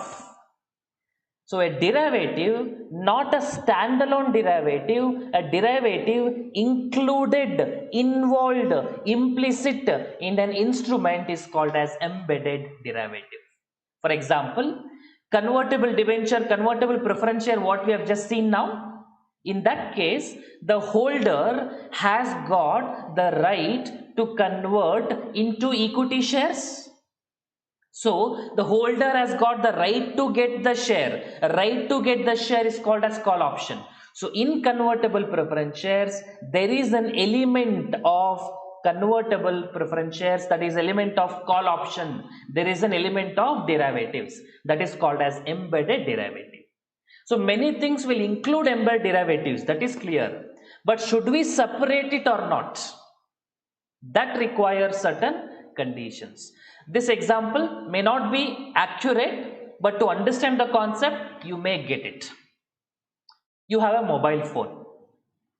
You will get a cover. I'm sure a lot of people get some fancy cover, some Mickey Mouse is there, some cartoon character is there, some Avengers characters are there. So you are fancy about very things, you get the cover done. You like it, no problem. Let's say you are in Dubai. Now Dubai may not be a very fancy place, things are starting to coming down, but you know, earlier whoever is in Dubai means he is a rich person and they are mad about gold. And gold is cheaper in Dubai also. So there what you do, you get one cover in gold, golden cover, not golden necklace, not golden ring, not golden whatever it is, but golden cover for your mobile phone. So within golden cover mobile phone, you have a mobile phone. So when you report in your balance sheet, will you show mobile separately, gold separately, or will you show gold and mobile?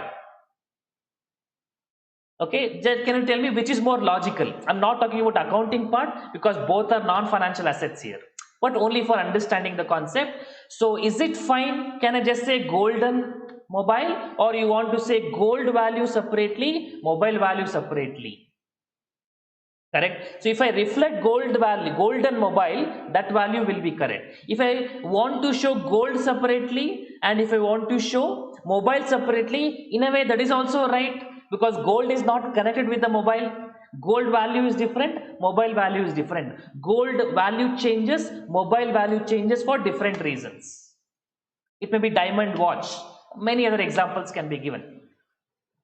Similarly, in case of option, in case of a contract, if it has a derivative element, should I separate it or should I show it together? That is the requirement. Okay, hope you got the basic concept of embedded derivative correct. Now let us look at the chart and then let us go to problem. Embedded derivative embedded in another contract. There is a basic host contract and derivative in host contract. So diamond watch or golden color, golden cover in mobile, so that is the host contract and the gold is the embedded derivative. Examples can be convertible bonds, importer and so on. Accounting, if you want to separate it, three conditions to be satisfied, that is different economic characteristics, existing comparable derivative, host contract is not measured at fair value. Let me give an example of these 3 points. Different economic characteristics. For example, what you have taken, convertible bonds. Convertible bonds has got debt component and equity component. Equity component means call option, the right to buy shares. Now, why will debt component increase? Debt value increase because of interest rate changes in the market. You know, bond valuation, YTM, coupon, duration, volatility. When the interest rate changes in the market, the value of the bonds also will change. But why will value of call option change? Not because of interest rates, because of market price. When the market price of the companies of the share changes, the call option value also will change. So one underlying is interest rate, other underlying is share price. Two different economic characteristics. That is the first point. Second point, existing comparable derivative. If you want to value call option and say fair value of call option is so much, you need to have a call option traded in the market. So for a private company, call option may not be there. Even for listed company, all call option may not be there. That is why. Then host contract is not measured at fair value. In our example, golden watch or golden covered mobile phone, if that is include the value of gold, then I need not show gold separately. If the host contract, basic contract includes the fair value, then no need to separate. If the host contract is not measured at fair value, then you need to separate because derivatives need to be accounted on fair value basis. What is the difference between derivative and embedded derivative? What is the difference between diamond and diamond watch? Gold and golden covered mobile phone. So one standalone basis is derivative. If the derivative is included in another instrument, that is called as embedded derivative. Standalone basis derivative, that portion, if it is part of some other contract, that is called as embedded derivative. And it has to be accounted as fair value through P&L account. Okay, that is always derivative.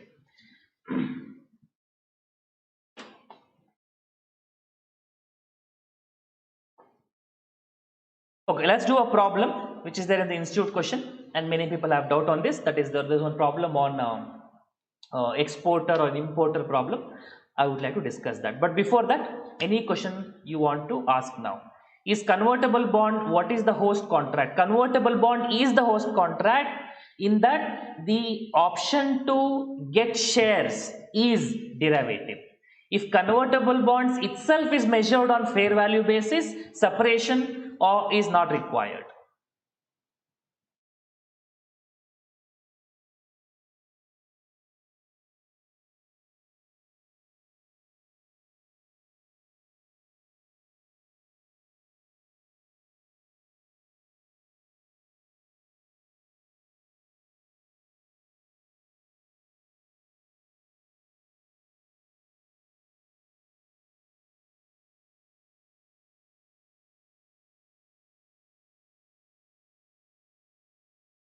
Okay, let's go for the problem. Is it fine?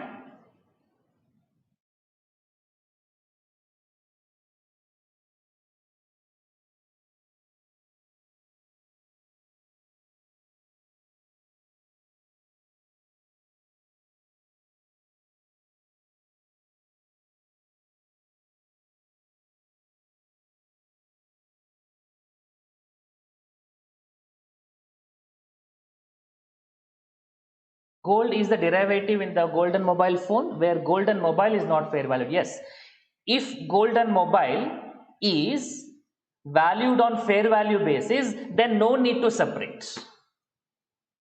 If it is not valued on fair value basis, then you need to separate.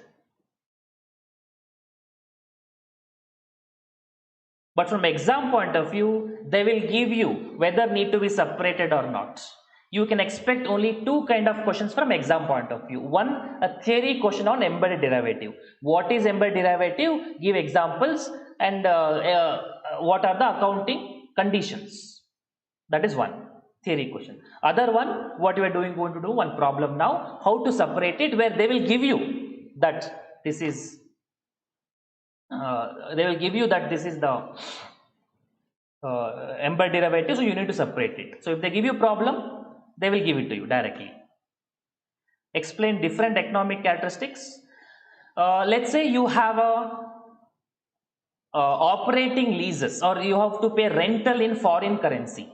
Rental in foreign currency, what are the components of that? One, how or why rental will increase? Rental expense will increase because of inflation, one reason. Then when you pay in foreign currency, the foreign currency fluctuates, you have to pay it there. Therefore operating lease or leases or rental payable in foreign currency, one component is inflation related to the lease, and other one the concept of the foreign exchange rate relating to the payable in foreign currency. One is connected with inflation, other is connected with the foreign currency fluctuations, two different economic characteristics. Derivative is never at FET-OCI. No, derivative is always at FET-PL. We'll come to recognition. That is the next segment.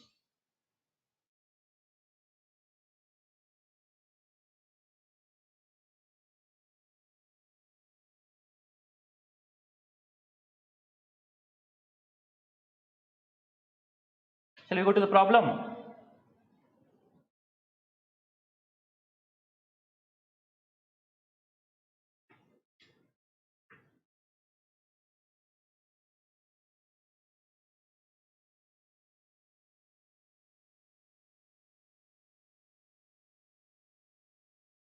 Okay, let's go to the problem.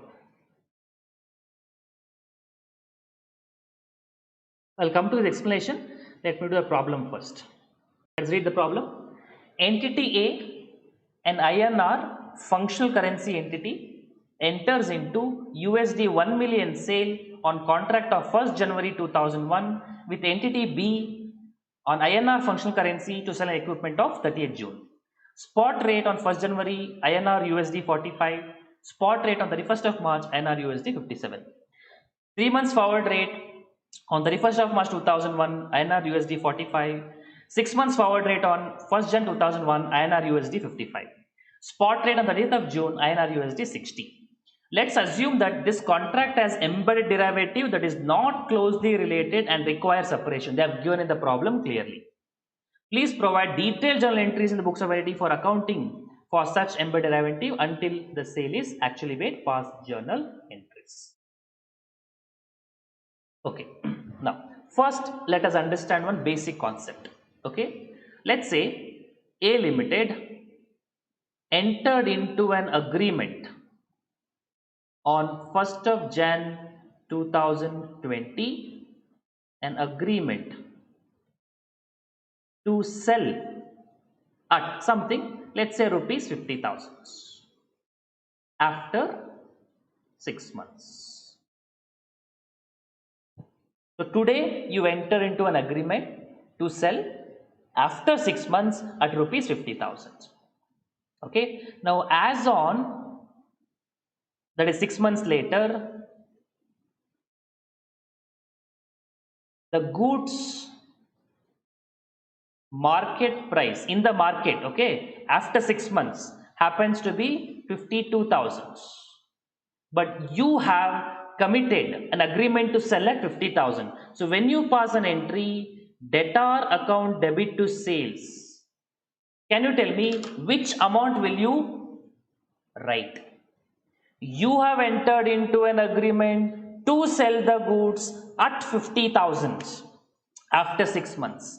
After 6 months, when the goods are actually delivered, when the goods are actually sold, the market price is 50,000 or 52,000. So will you account it at 52,000 or will you account it at 50,000?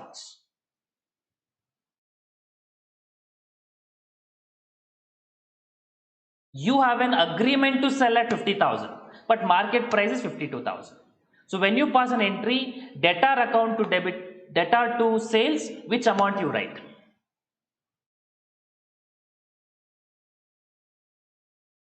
When goods are actually transferred.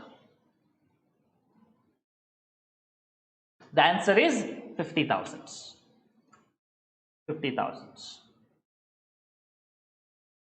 Some of you are thinking 52,000. If you write 52 here, can you tell your debtor pay me 52,000, market price 50? No. Then why the hell the contract was entered earlier? Contract was entered earlier so that the market price is not touched. 50,000. Okay. So whatever the commitment as per this, that is going to happen. 50,000. Okay. Fine. Now, instead of this numbers, let's say this transaction happens in US.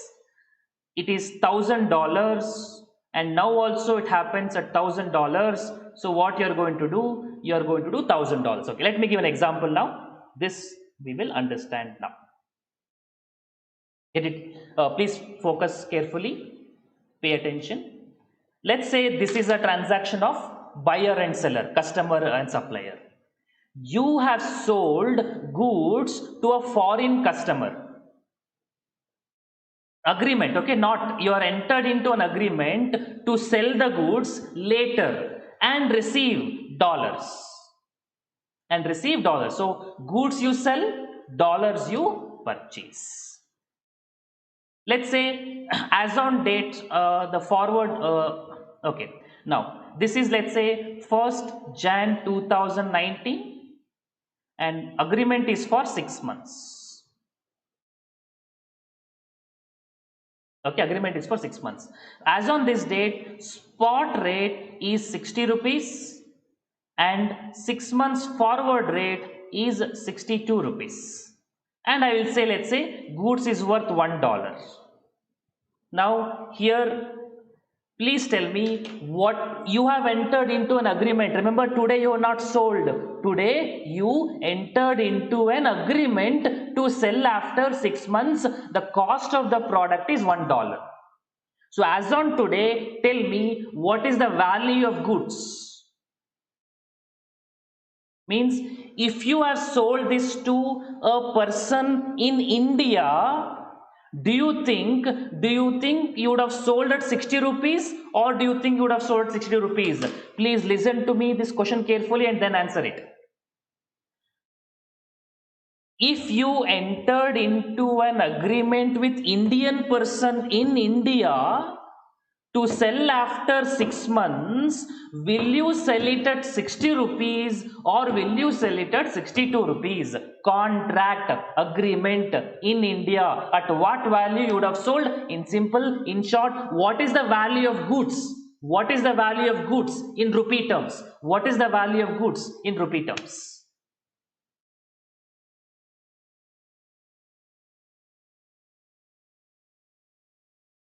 $60 or 62?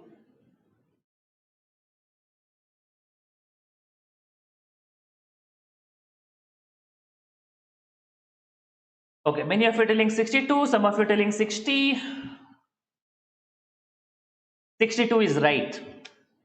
60 is wrong. Get this clearly. Remember, my dear friends, I am not selling it today. I am planning to sell after 6 months.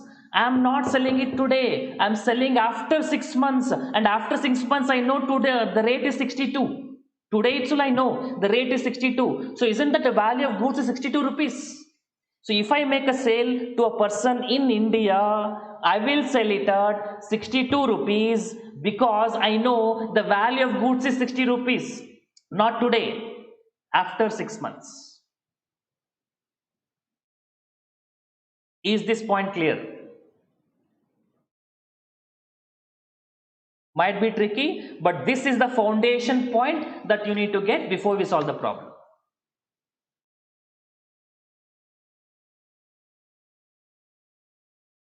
If you sell it today, it is 60 rupees. You are not selling it today. Keep it in mind. I repeat, you are entering into an agreement to sell after 6 months. Therefore, the value of the goods should be considered based on 6 months rate, not spot rate. Value of the goods to be understood after 6 months rate, not today rate. Is that point clear? Some of you are still selling 60. I repeat once more, you are not selling it today. If you sell it today, 60 rupees would have been goods worth. You are selling after 6 months, goods worth 62 rupees. After 6 months, today I know goods is worth 62 rupees. So if I am selling it to a person locally also, I would have sold it at 62 rupees.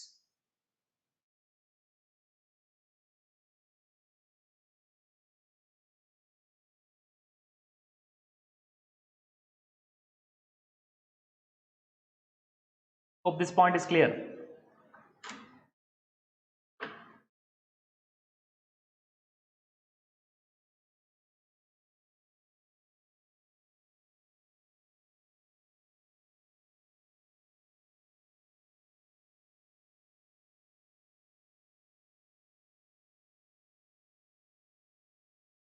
Is it clear, this point?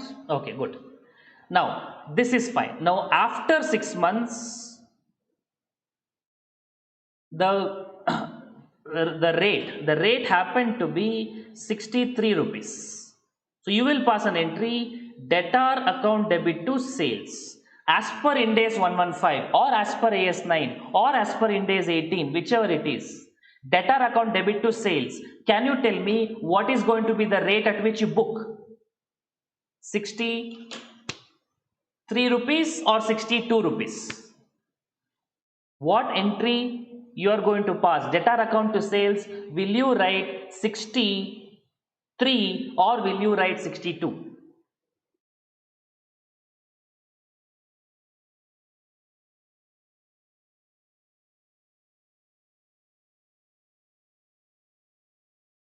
Will you write after 6 months, goods have been sold, and on the date of sale, the rate happens to be 63. Will you write 63 or 62? Okay, most of it is 62. My dear friends, logically you are right, conceptually you are right. Okay, no, but Gautam Ramesh, you are wrong, sorry sir. 62 sales as that the constellation expect to receive 115, no. Okay, let me tell you this, let me give you clarity. The contract which I've entered is to sell goods, that's all, and receive $1. I never told that I will receive 62 rupees. That 62 rupees is not committed number. 62 rupees is not committed number. That is the expected rate as on the date of acquisition, not today. Today we receive $1, 63 rupees. So purely if I consider, I should write 63 rupees debtor account debit to sales, because as on date of sale, 63. Sir, 6 months back it was 62. You entered into an agreement? No, you did not enter into an agreement to sell at 62 rupees. Mind it, I repeat it, you entered into an agreement to sell at $1. You never committed for a price. You never committed for a price. You never committed for a price of conversion. You just committed for $1. But that is the thing. 6 months back, the rate was 62 is the value of the goods. Today, the goods has become 63. Now, the increase does not mean because of the goods has become more valuable. No, it is because exchange rate is different.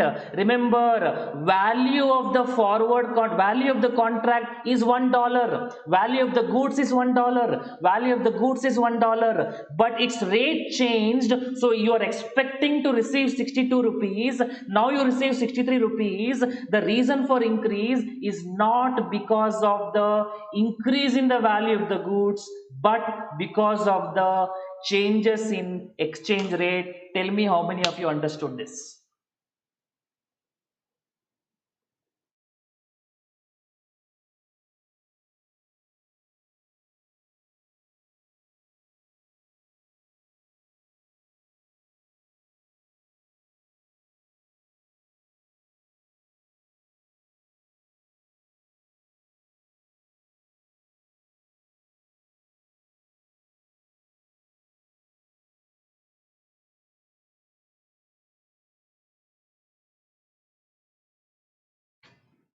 Okay, now therefore what we should do, 63 is not the sale value, goods value 62, and we have to recognize a gain of 1 rupee. That gain of 1 rupee is because of you holding a foreign currency contract.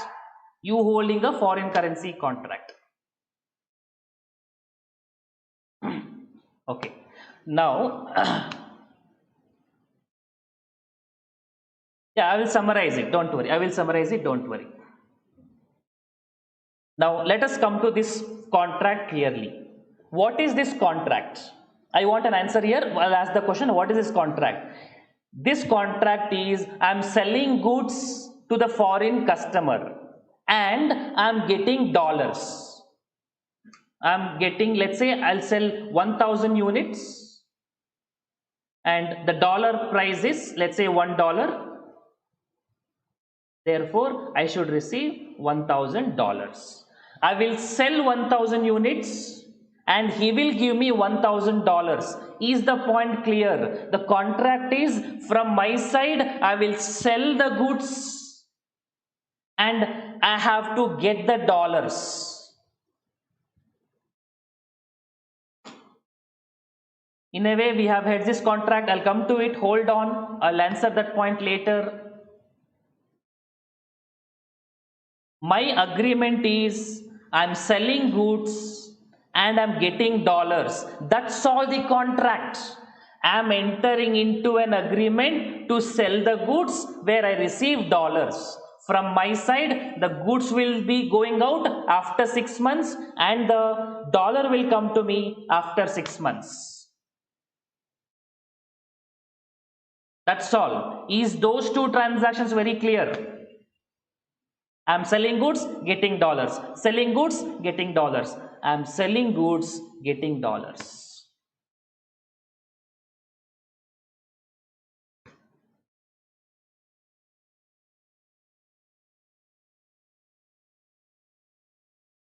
Can I get some yes? Can you confirm it? Okay. Now, what is going to happen? This sales and getting dollars, can we separate it? Selling goods, make it as one transaction, and getting dollars, make it as another transaction. How does it look like? I am selling goods and I receive rupees. So I've separated, and I get dollars, I pay rupees. If I keep the transaction separate, I'm selling the goods to somebody else at rupee terms and I'm buying dollars from somebody else at rupee terms.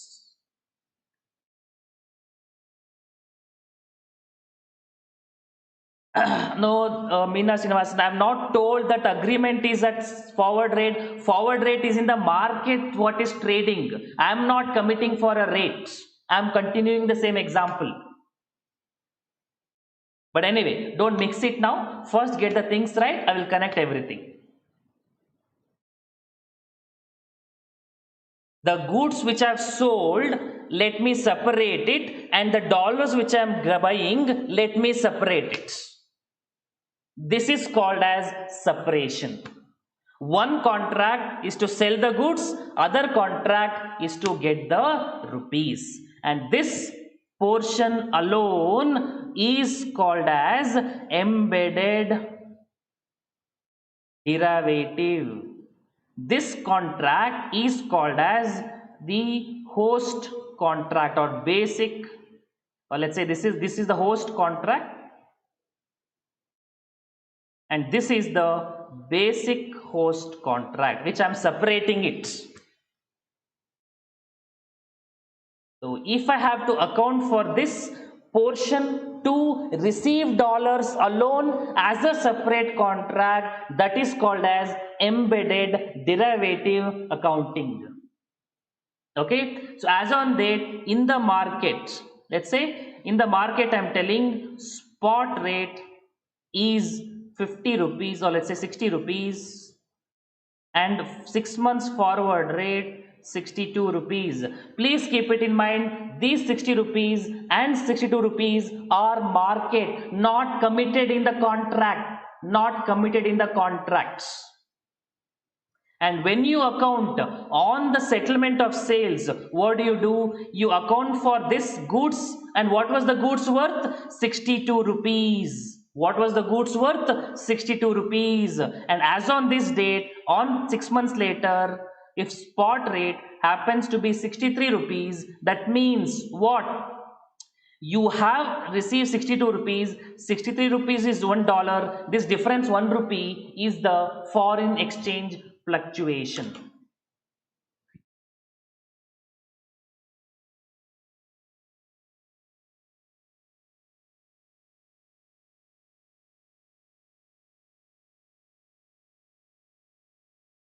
Now, this is a forward contract where as on standing date it would have been 62 rupees, but today it is 63 rupees. That is because of fluctuations in the rates, not fluctuation in the value of the goods.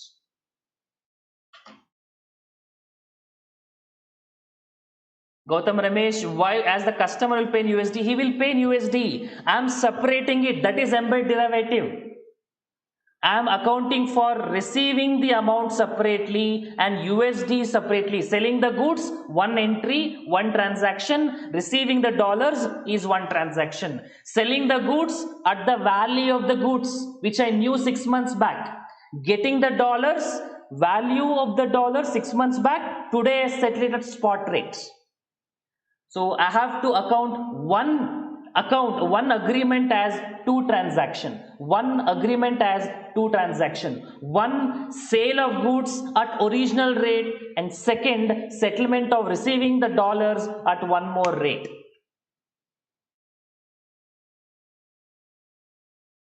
I'm not agreeing to sell the goods at 62, so how can I record the gain of 1 rupee? You did not account for selling the goods at 62 rupees, but you entered into in this agreement, you have an agreement to buy the dollars. What was the value of dollars you are expecting? In the agreement, you are getting the dollars. In the agreement, you are getting the dollars. That is forward contract to get dollars. Forward contract to get dollars. And forward contract to get dollars, what was your thinking? What do you think it was worth it? What do you think it was worth it? 6 months back, looking at today, you are thinking this is worth 62 rupees. But today it is actually worth 63 rupees. You thought the dollar worth 62, but now it is 63. So 1 rupee is exceeding your expectation. So 1 rupee is your gain. So 63 rupees the amount to be received as on date, where 62 rupees is allocable towards the value of goods sold and 1 rupee is towards the contract of receiving the dollars, where the fair value exceeded, the exchange rate exceeded, the derivative of the contract to get the dollar has changed.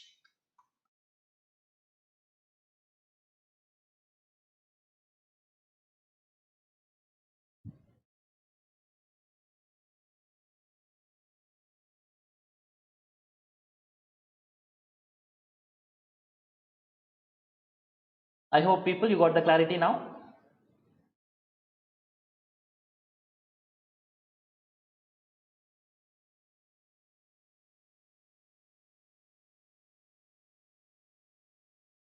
Okay.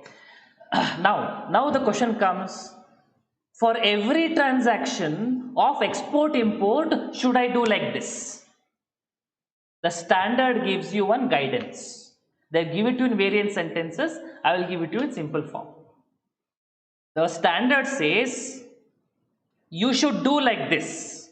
The standard says you should do like this only when the contract is a third party currency. Means what? Third party currency means this is rupees, functional currency, this foreign customer is dollar. If the agreement is in one of these two currency, this separation is not required. But if you account it for, let's say, pounds, which is a third party currency, not a functional currency of both the parties, then it requires separation. This typically happens in the let's say these Arab countries. When they sell oil, there is dirhams, ours is rupees, but we usually sell through dollars. Third party currency is involved, then you need to separate it. That is the accounting treatment, but in the exam they will give it to you. Okay, now let us solve this problem to get a clearer idea.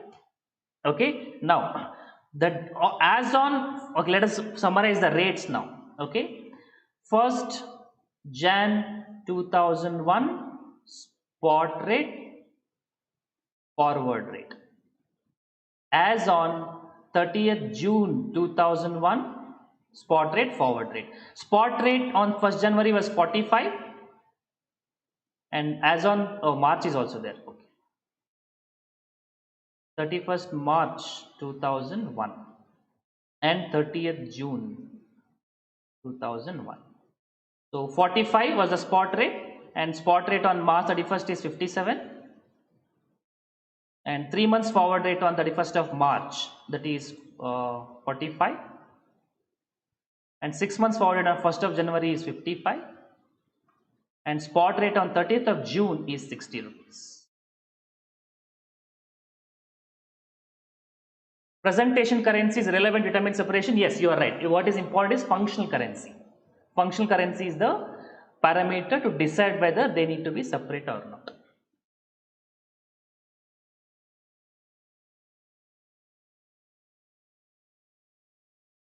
Okay. Okay, is this table clear? Any doubts in this table? And last, this also will be 60 only.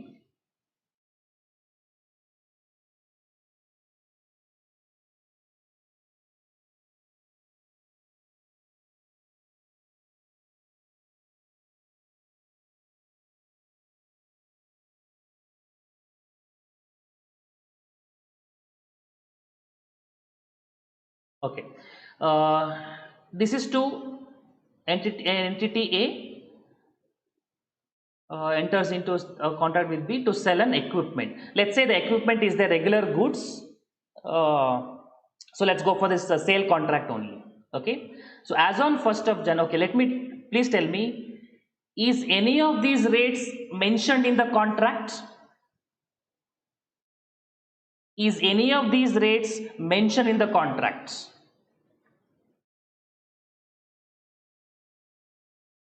As per this problem.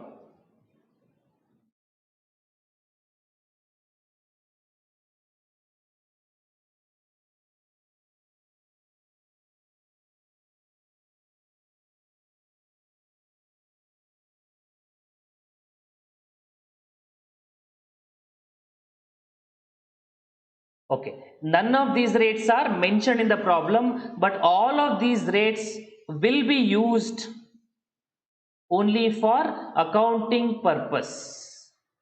Okay, for accounting purpose I'll account all these things. Okay, now what I'm going to do, as on 1st of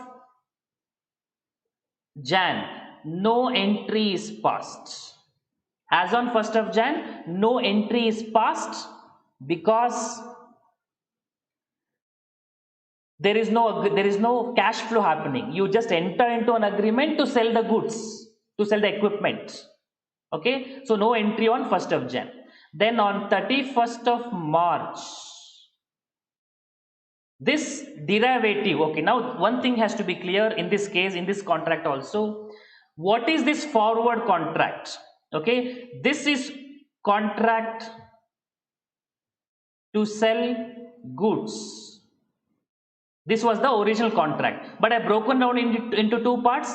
This part is contract to sell goods, and I'm dividing to receive, and receive foreign currency.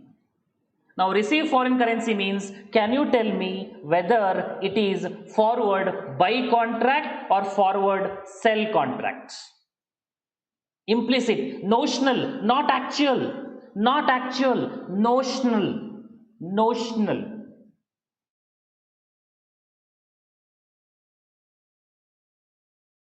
I'm receiving foreign currency. So forward buy contract notional or forward sell contract notional.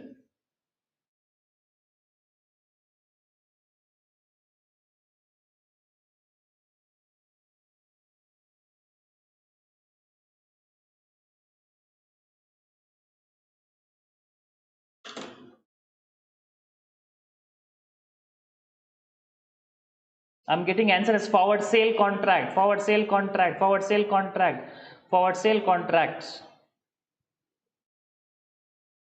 I repeat my question once more. Please focus only on this portion where I am getting dollars.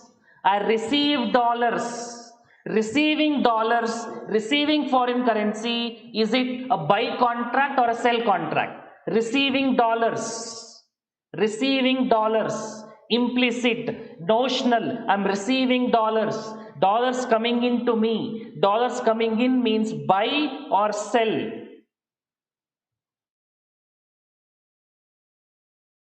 Don't look at the original contract is to sell goods. I'm not talking about it, but once you sell goods, you get foreign currency. Think from currency point of view, think from receipt point of view, think from dollar point of view.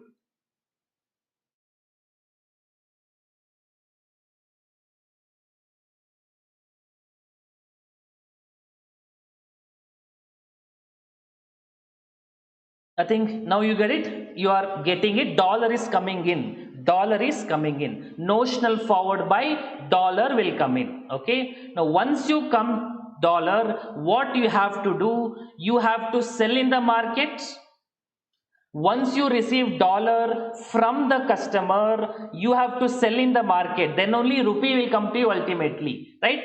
Now this forward contract is notional.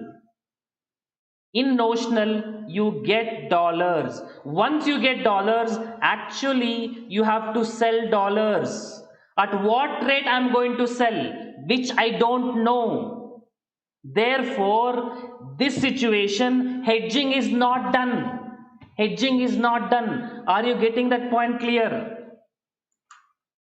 In the contract, in the sale contract, I get them as notionally forward buy contract where I get the dollars. Once I get the dollars,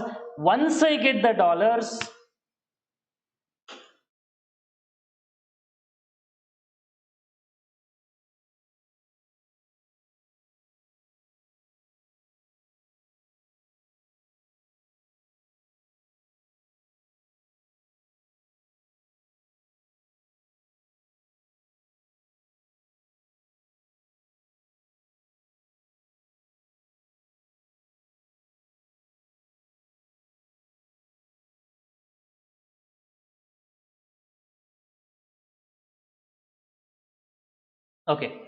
I'll repeat once more.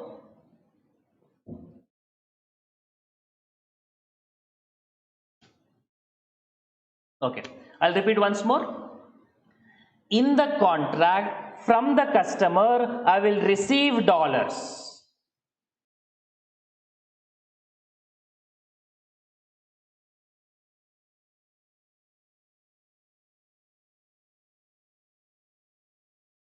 Okay, let me repeat once more. I think there is some disturbance there. Let me repeat once more. In the contract where I sell the goods, I get the dollars. Dollars once I receive, I have to sell it in the market. So my position is still unhedged position. I have not done hedging because nowhere I committed for the price. My contract does not mention the rate. My contract does not mention the rate. So my position is still unhedged. My position is still unhedged. I still have risk.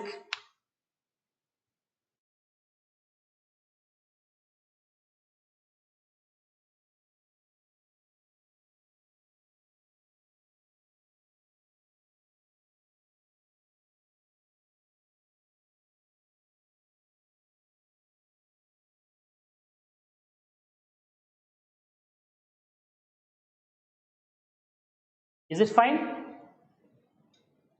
Okay. Now on 31st of March, you have entered into a notional forward buy. At what rate you have notional entered forward buy? Or 55 rupees. But in the market now what is happening? 45 rupees. So 12 rupees you have lost it. 57 rupees became 55. So 12 rupees you have lost it. Entry will be loss account debit to derivative liability 10 rupees. Sorry, 10 rupees is the loss.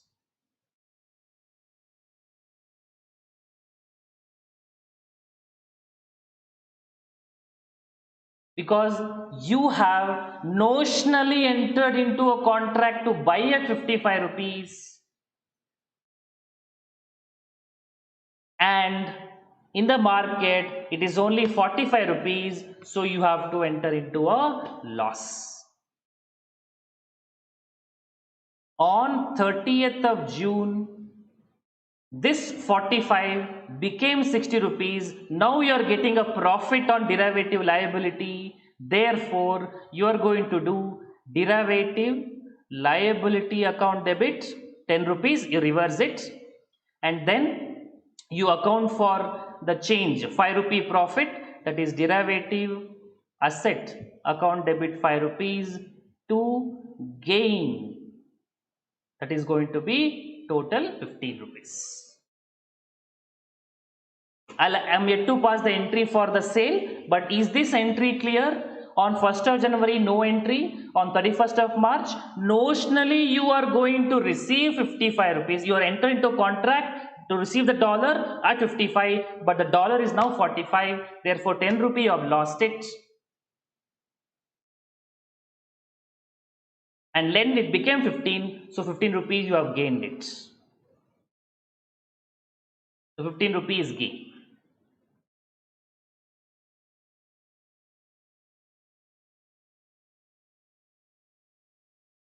Is it fine?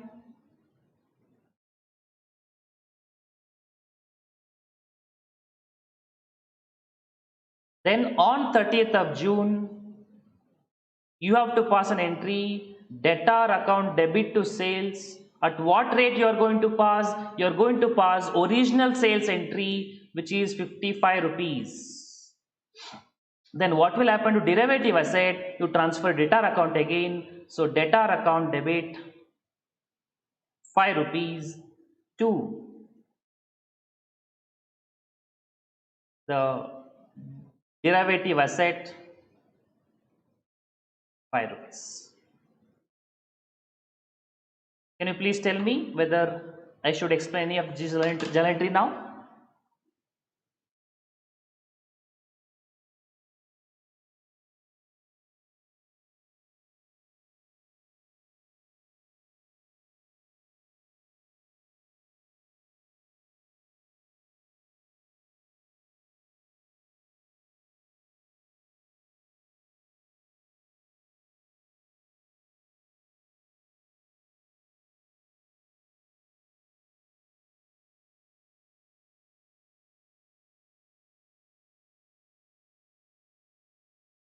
So accounting for derivative only on each reporting date and date when goods are transferred. Yes, you are right.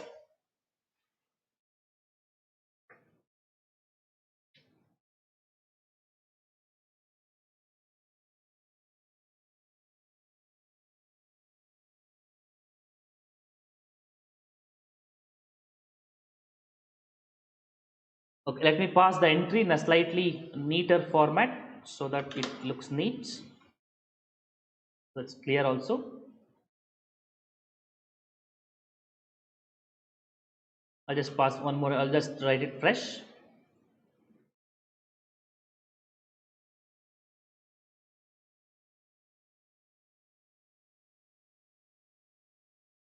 On 1st January 2001, no entry.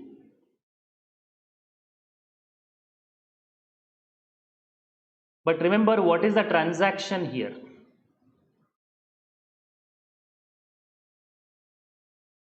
The transaction is agreement to sell goods at agreement to sell goods and receive USD. So after bifurcation, after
okay.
Okay, I think things are fine now. Can you please confirm?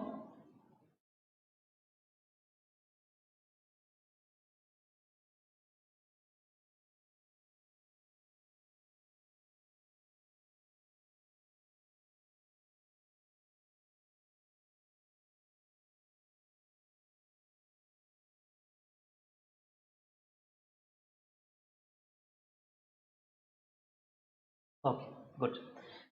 Okay, I have not talked anything in the last 5 minutes. I've just given the list of journal entries. You can write it down.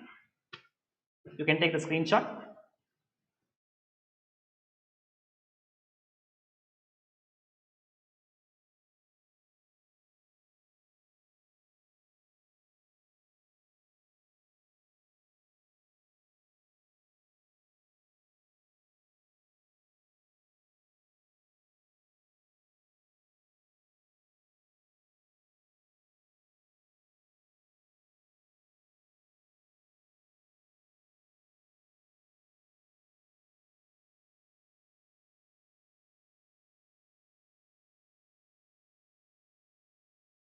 Okay, I think we have spent quite a much time on this. Let's go further.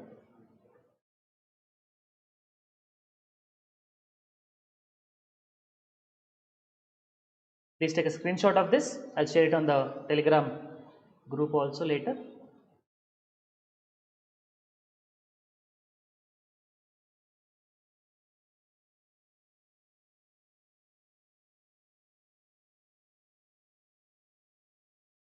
Okay, let's go further. Now let's go to classification of financial assets. So for classification of financial assets, you have to check on contractual cash flow test. Contractual cash flow means, does it comprise solely for the purpose of principal and interest? It should be a lending arrangement. Like in case of trade receivables, bills receivables, bank deposits, principal and interest. If you invest in equity shares, that is not principal and interest. So it should only comprise of principal portion and interest portion and nothing else. The second test to be considered is business model test, that is the intention. Business model test means intention of the company, the entity, whether you receive the money through collection or through sale. For example, you have debtors, you can wait for them to pay you the money, or you can do something called as factoring. Bills receivable, you can do something like either you receive the money or you can endorse it to somebody else. So you can collect it or you can sell it.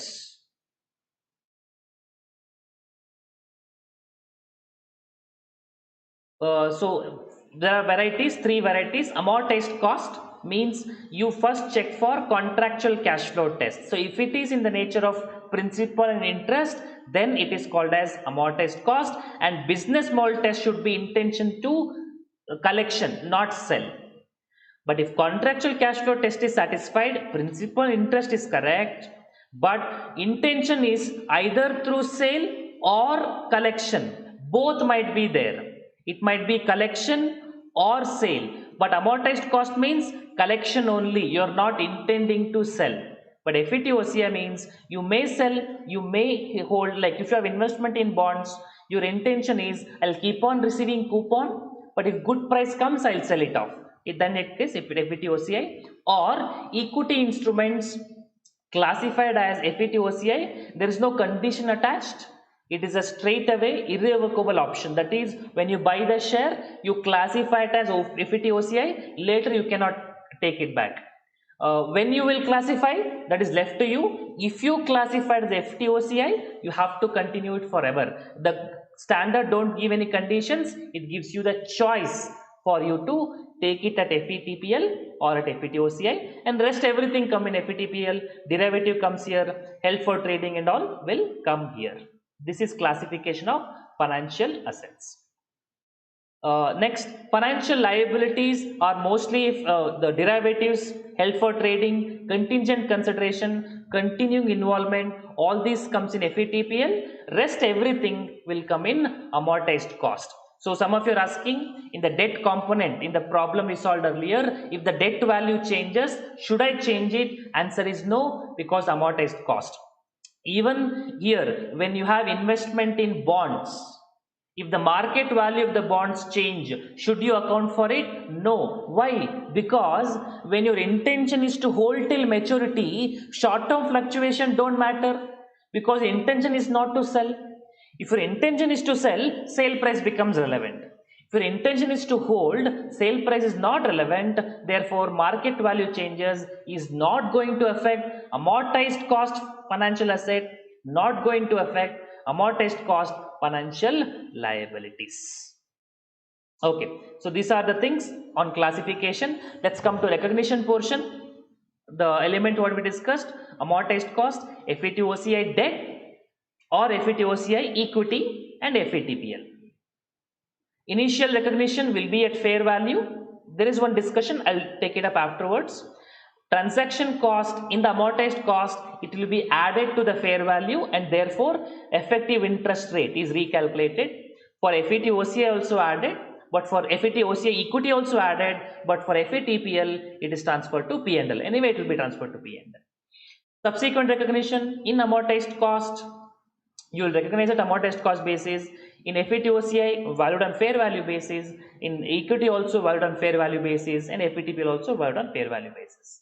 Income recognized at, in case of amortized cost, it will be transferred at effective interest rate, like the way we did one problem, no, debt equity component, how interest is calculated, effective interest. FET-OCI fair value change transferred to P&L, FET-OCI equity also fair value change to P&L, FETPL is transferred to P&L account. So it's transferred to OCI, whereas in FETPL transferred to P&L account. There is a major difference.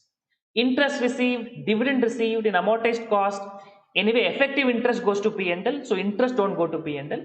FET-OCI will go to P&L, dividend received or interest received, coupon received, and all will be transferred to P&L account. Derecognition, amortized cost, any difference between the settlement amount and the book value is transferred to P&L account. FET-OCI with recycling to P&L. I hope you know what we mean by with recycling. We have discussed at the beginning itself. But if it's FET-OCI, it is without recycling directly to other equity. There is retained earnings, and then FETPL, the difference will be transferred to P&L account. This is the complete picture of financial asset recognition summarized in one sheet. You can take a screenshot. I will share it in the Telegram group also later. If you have any question, please ask.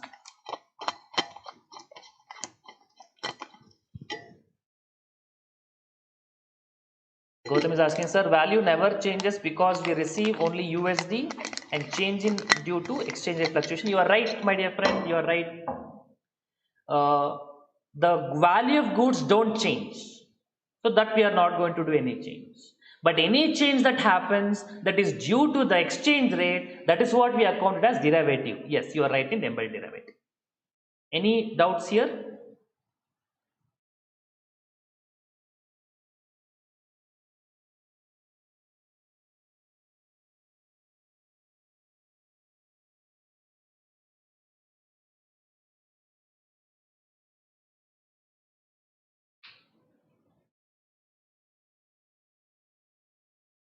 Why fair value transferred to P&L in case of FETPL? Because the name itself is FETPL, my dear friend. So it is transferred to P&L account. And FETPL are primarily held for trading purpose, short-term purpose. So when the fair value changes, your intention is to trade, that should be reflected in the P&L account.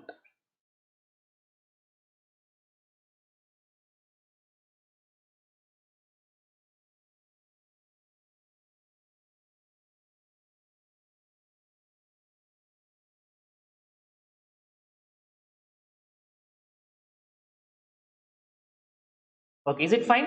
Can we go to liability?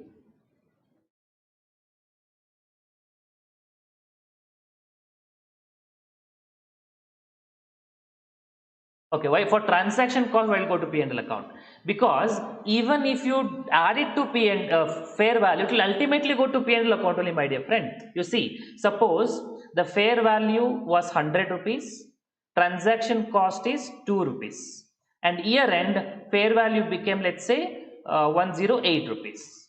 Now, what I am telling, take 2 rupees to P&L and difference 8 rupees to P&L, net effect 6 rupees to P&L. Even if you add 100 plus to 102 and 102 and 8, that means 6 rupee only will go to P&L. Impact is same only. That is why directly transferred to P&L account.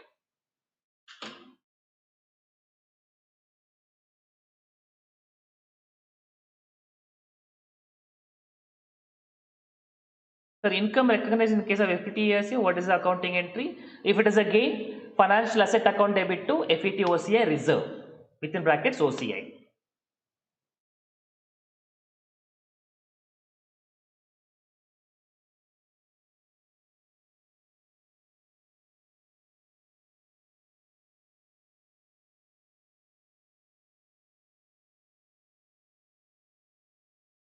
Okay, let me go further.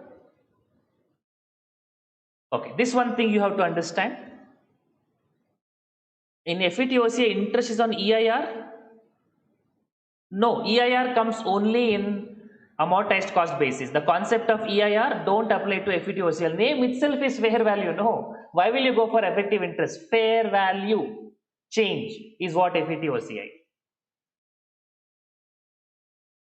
No concept of EIR in FETOCI. Okay, let's go to the one important point. Initial recognition. Transactions at market terms means fair value is equal to transaction price. So normally when you purchase goods or invest anything in the market, it will be at market price.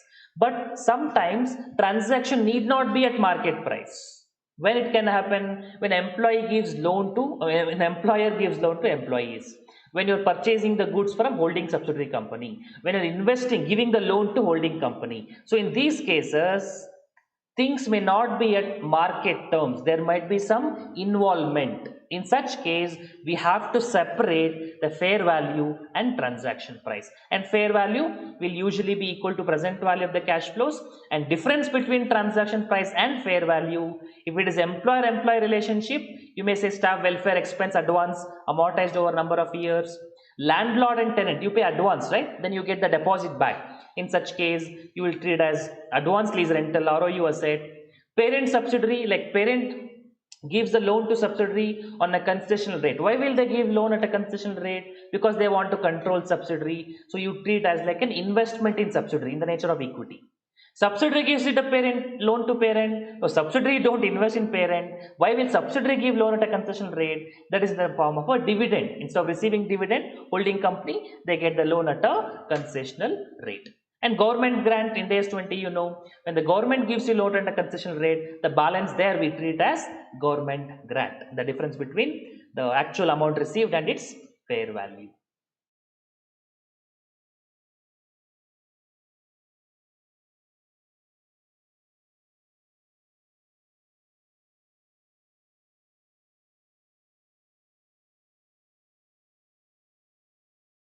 Okay, let's do a problem now. Question number 2. Again, MTP question. Blueberry Limited entered into a following transactions during the year.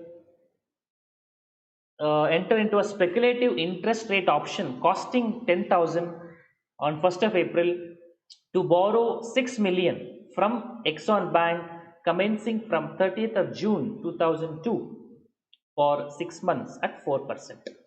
Entered into a speculative interest rate option costing 50,000 premium on 1st of April to borrow 6 million from Exxon Bank commencing from 30th of June for 6 months. The value of the option on 31st March 2002 is 15,250. So 10,000 is your cost, 15,250 is the value. Purchased 6% debentures in Fox Limited. Their issue date is 1,50,000. An investment in Blueberry. Intends to hold the debenture until redemption at premium in 5 years time. Effective rate of interest is 8%, amortized cost. Purchased 50,000 shares in Cox Limited on 1st of October, 3.5 as each of investment. The share price in the year end is 3.75. Show the accounting treatment and relevant extract in the fund statements for the year end March 2002 for transaction related to financial instruments. Blueberry Limited recognized financial asset at fair value through P&L only when this is unavoidable. Difference in landlord, is it not security deposit? Yeah, that the security deposit is, you have to record it, not the amount given, you have to record it at the fair value of the deposit. If the deposit amount is 1 lakh, its fair value is 90,000, 10,000 you need to account it as an advance. If it is least satisfying, that will become ROU asset. Difference goes to P&L on straight line basis. That depends on the nature of the agreement. Like government grant goes to P&L in the proportion of benefits transferred. Staff welfare expense, proportion of the benefit received from the employee. If it is the lease rent, yes, if you follow ROU asset, if you follow the straight line method of depreciation, equal. If you follow WDV method of depreciation, accordingly. So I can't concludingly say only straight line method, depending on respective treatment.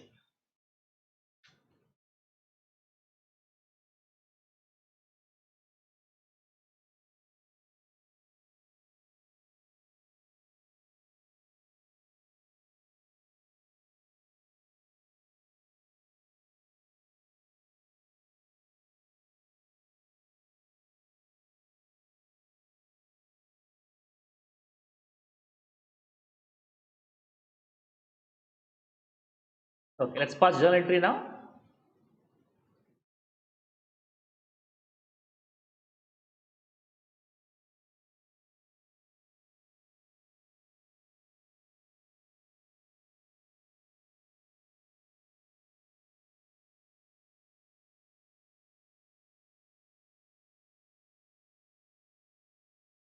Okay, they have not asked journal entry, but let us do it for our reference.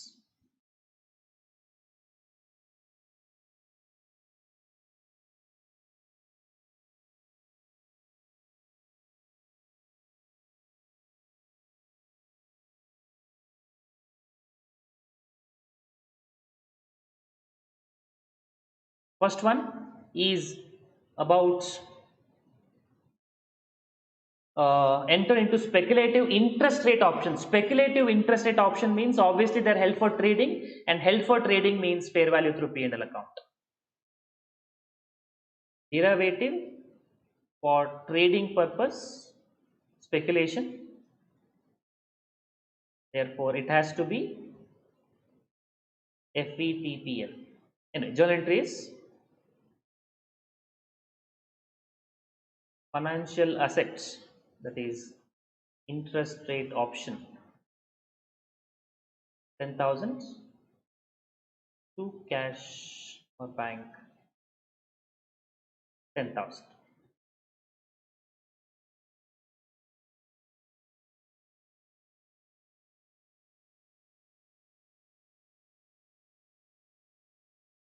And remeasured at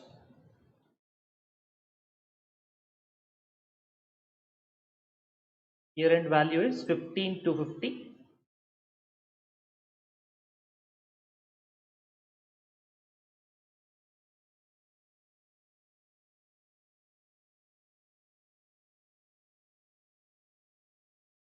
So same financial assets,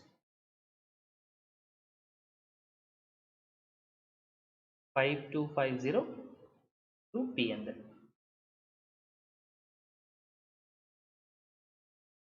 10. 6% debentures, but intention is to hold till maturity.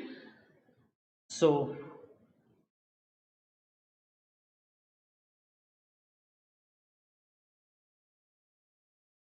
if amortized cost, financial assets,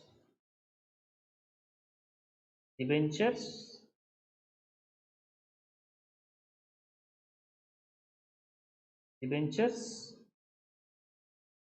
intention is to hold till maturity, so amortized cost.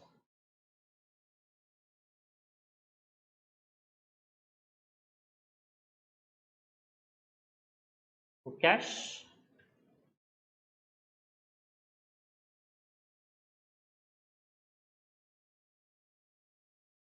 on first April, is it assumed transaction cost is fair value? Since it's fair value, in general, unless specified, we assume transaction price is fair value.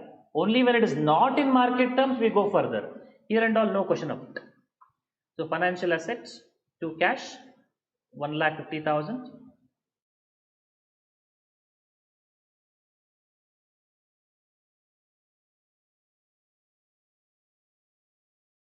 Then On 31st of March, then amortized cost basis, financial asset debenture, you record it on effective interest base. Effective interest is given as 8%. So 8% on 1,50,000 means it becomes 12,000 to P&L.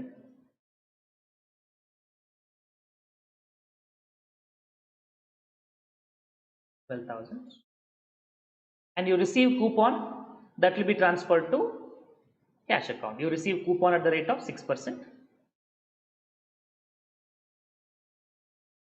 Then cash account debits 9,000 to financial asset. The coupon receipt 9,000.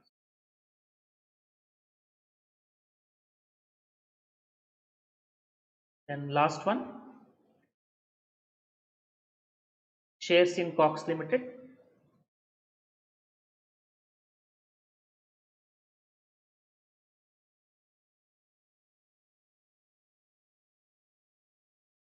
They said they designate fair value at fair value through P&L only when this is unavoidable.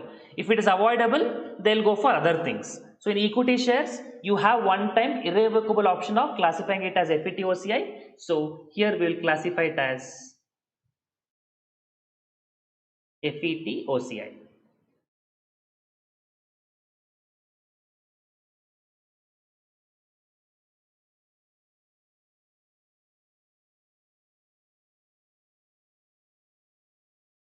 Therefore, entry will be financial assets,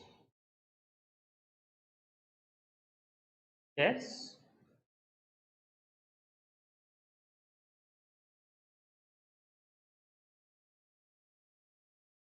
one lakh 75,000,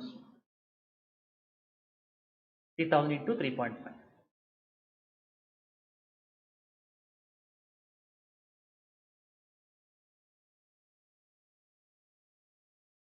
Then remeasurement,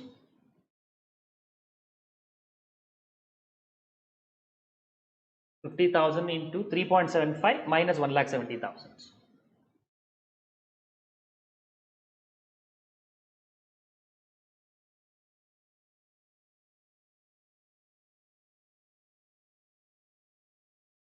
That is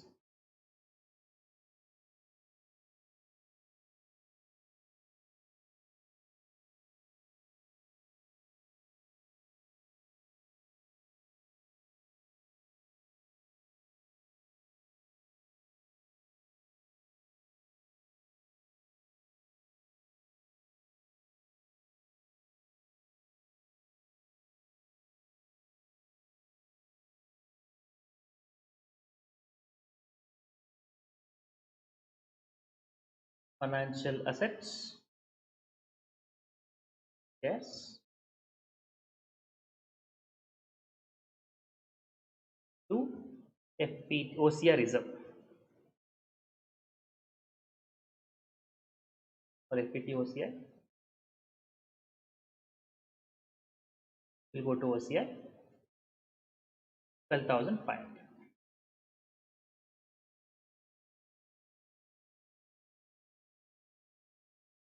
So could you repeat why shares is in 4A of FPT OCI? Because they said in the problem they will take it to P&L unless it is unavoidable. Unless it is unavoidable. So they don't want to go to P&L unless they force into it. So if they have other choice, they will go for other choice. Equity shares can be classified as FAT OCI. That option is there in the standard. Therefore, they will go for it. Unless it is unavoidable, they don't go to P&L. If it is avoidable, they go to other things only. So equity shares can be classified as FAT OCI, that is given in the standard. So you transfer it to FAT OCI. So that is the question regarding this one. And balance sheet, obviously whatever the asset values, all these things will come in the balance sheet.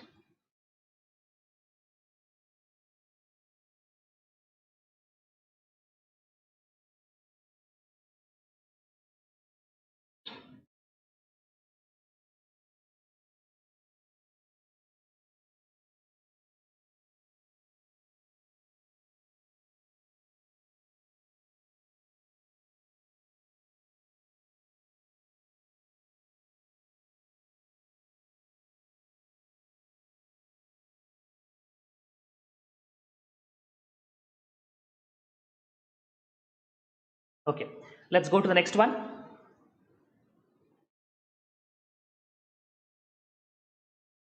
This is a typical question, has been asked in the exam quite a few times. Comfort Limited granted rupees 10 lakh loan to its employees on 1st Jan 2011 at a concession rate of 4%.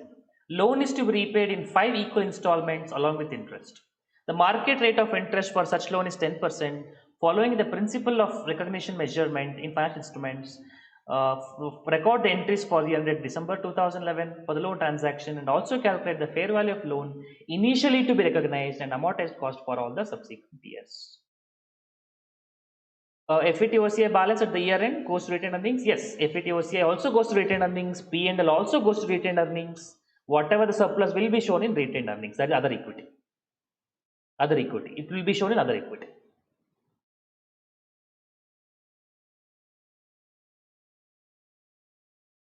Okay. So this is a very important question from exam point of view. They have asked this question so many number of times.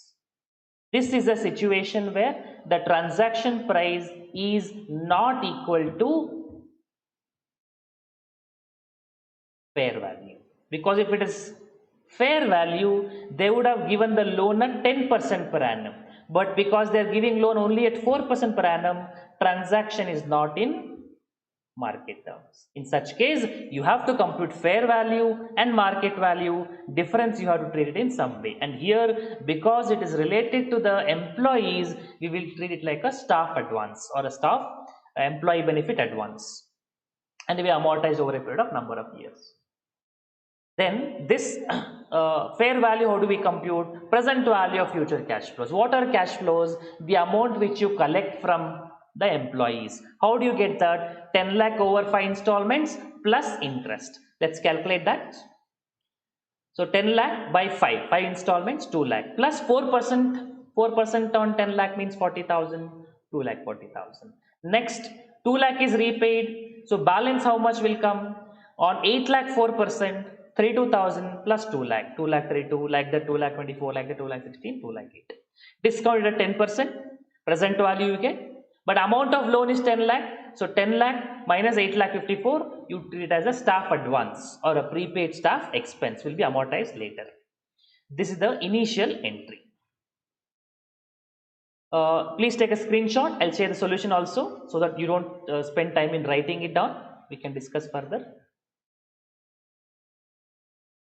Okay, now amortization schedule, we have done amortized cost. Opening balance is 8 lakh 54. On that you charge 10% interest, 10% interest, and the amount you receive first installment 2 lakh 40. So 8 lakh 54 963 plus 85 496 minus 2 lakh 40 goes to closing balance, and this financial income goes to P&L and closing balance goes to balance sheet as financial asset. Now 7 lakh 459 becomes opening balance. On that you charge 10%.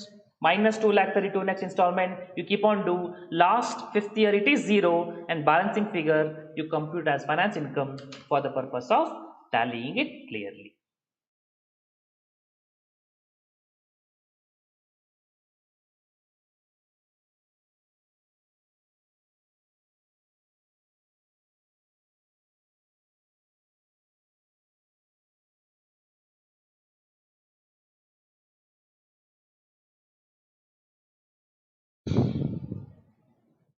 Okay, I think we have discussed quite a few things now. Two portions are pending. One is derivative accounting, other is hedge accounting. I would like to spend some time, maybe about half an hour, but I think you have some more class also. I don't want to squeeze in between. Let's do one thing. Today we'll stop at this point.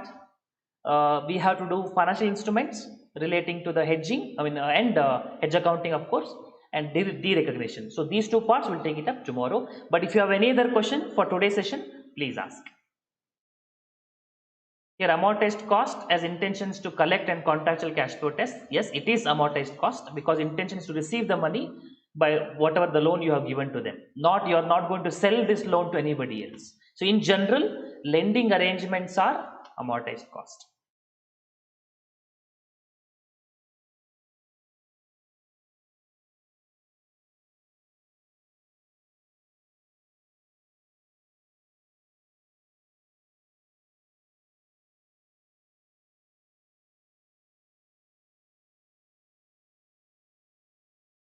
If you have any questions, you can ask.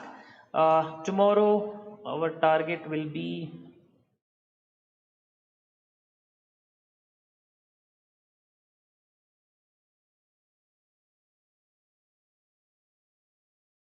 once we do this tomorrow, we will focus on Ind AS 115, 116. So old syllabus student can join for initial few minutes, then you can listen 115, 116. But our focus is once we do financial instruments, I'll go for Ind AS 115 and 116. Sir, embedded derivatives, could you please once again clarify the notional forward buy contract, only that if it is repeated. No, I'll repeat. How many other times you tell, I will repeat it as long as you understand. That's all my intention. So I'll just summarize that part. When you enter into a forward contract to sell goods, there is an implicit forward contract to buy currency.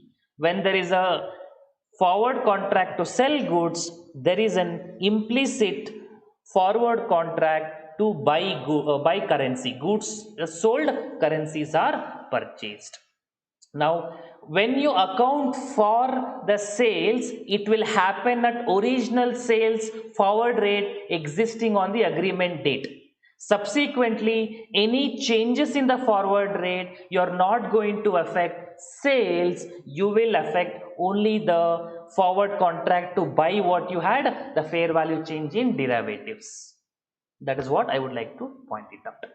To embed derivative, you account for the sale at original forward rate, and difference between original forward rate and the rate at the time of sale, actual sale, the difference between those two, don't call it as sales, you call it as fair value change in derivatives.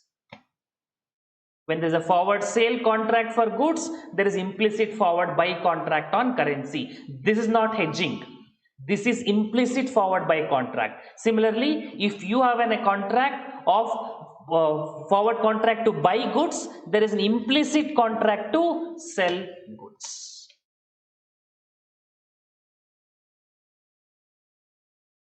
Or if you want to remember one shortcut, you can remember it is the opposite of hedging. Whatever you do in hedging, opposite you do it here. That is a shortcut.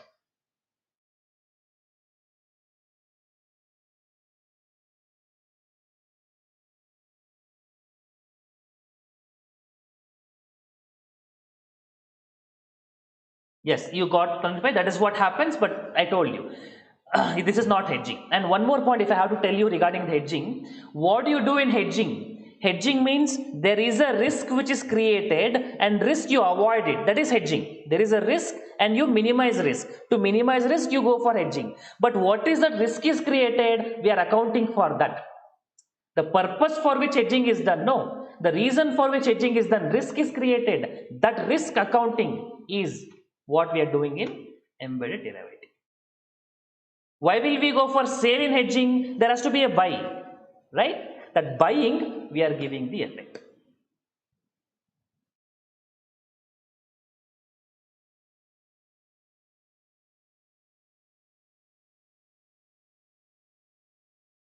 I've never done Ind AS 115. Is it advisable? Yes. It will be a good revision part. It's a very quick, compact revision. Definitely you can attend. Even for old syllabus students, if you want to know what is Ind AS 115 on a summary basis, it is good. Even 116. Okay, hope all of you got the clarity then. We have extended 15 minutes yesterday, before the session, and 15 minutes now. So like this we will compensate. So we'll stop at this point. See you tomorrow at same time, 10:45. Till then, I will release the MCQ question. Link will be given in the channel, Telegram channel. Please join and please take the MCQ test. Definitely today MCQ test will be very, very relevant as far as conceptual clarity on financial instrument is concerned. Okay, so we'll see you tomorrow at same time, 10:45. Till then, take care, enjoy learning. Thank you. See you tomorrow at 10:45. Bye bye.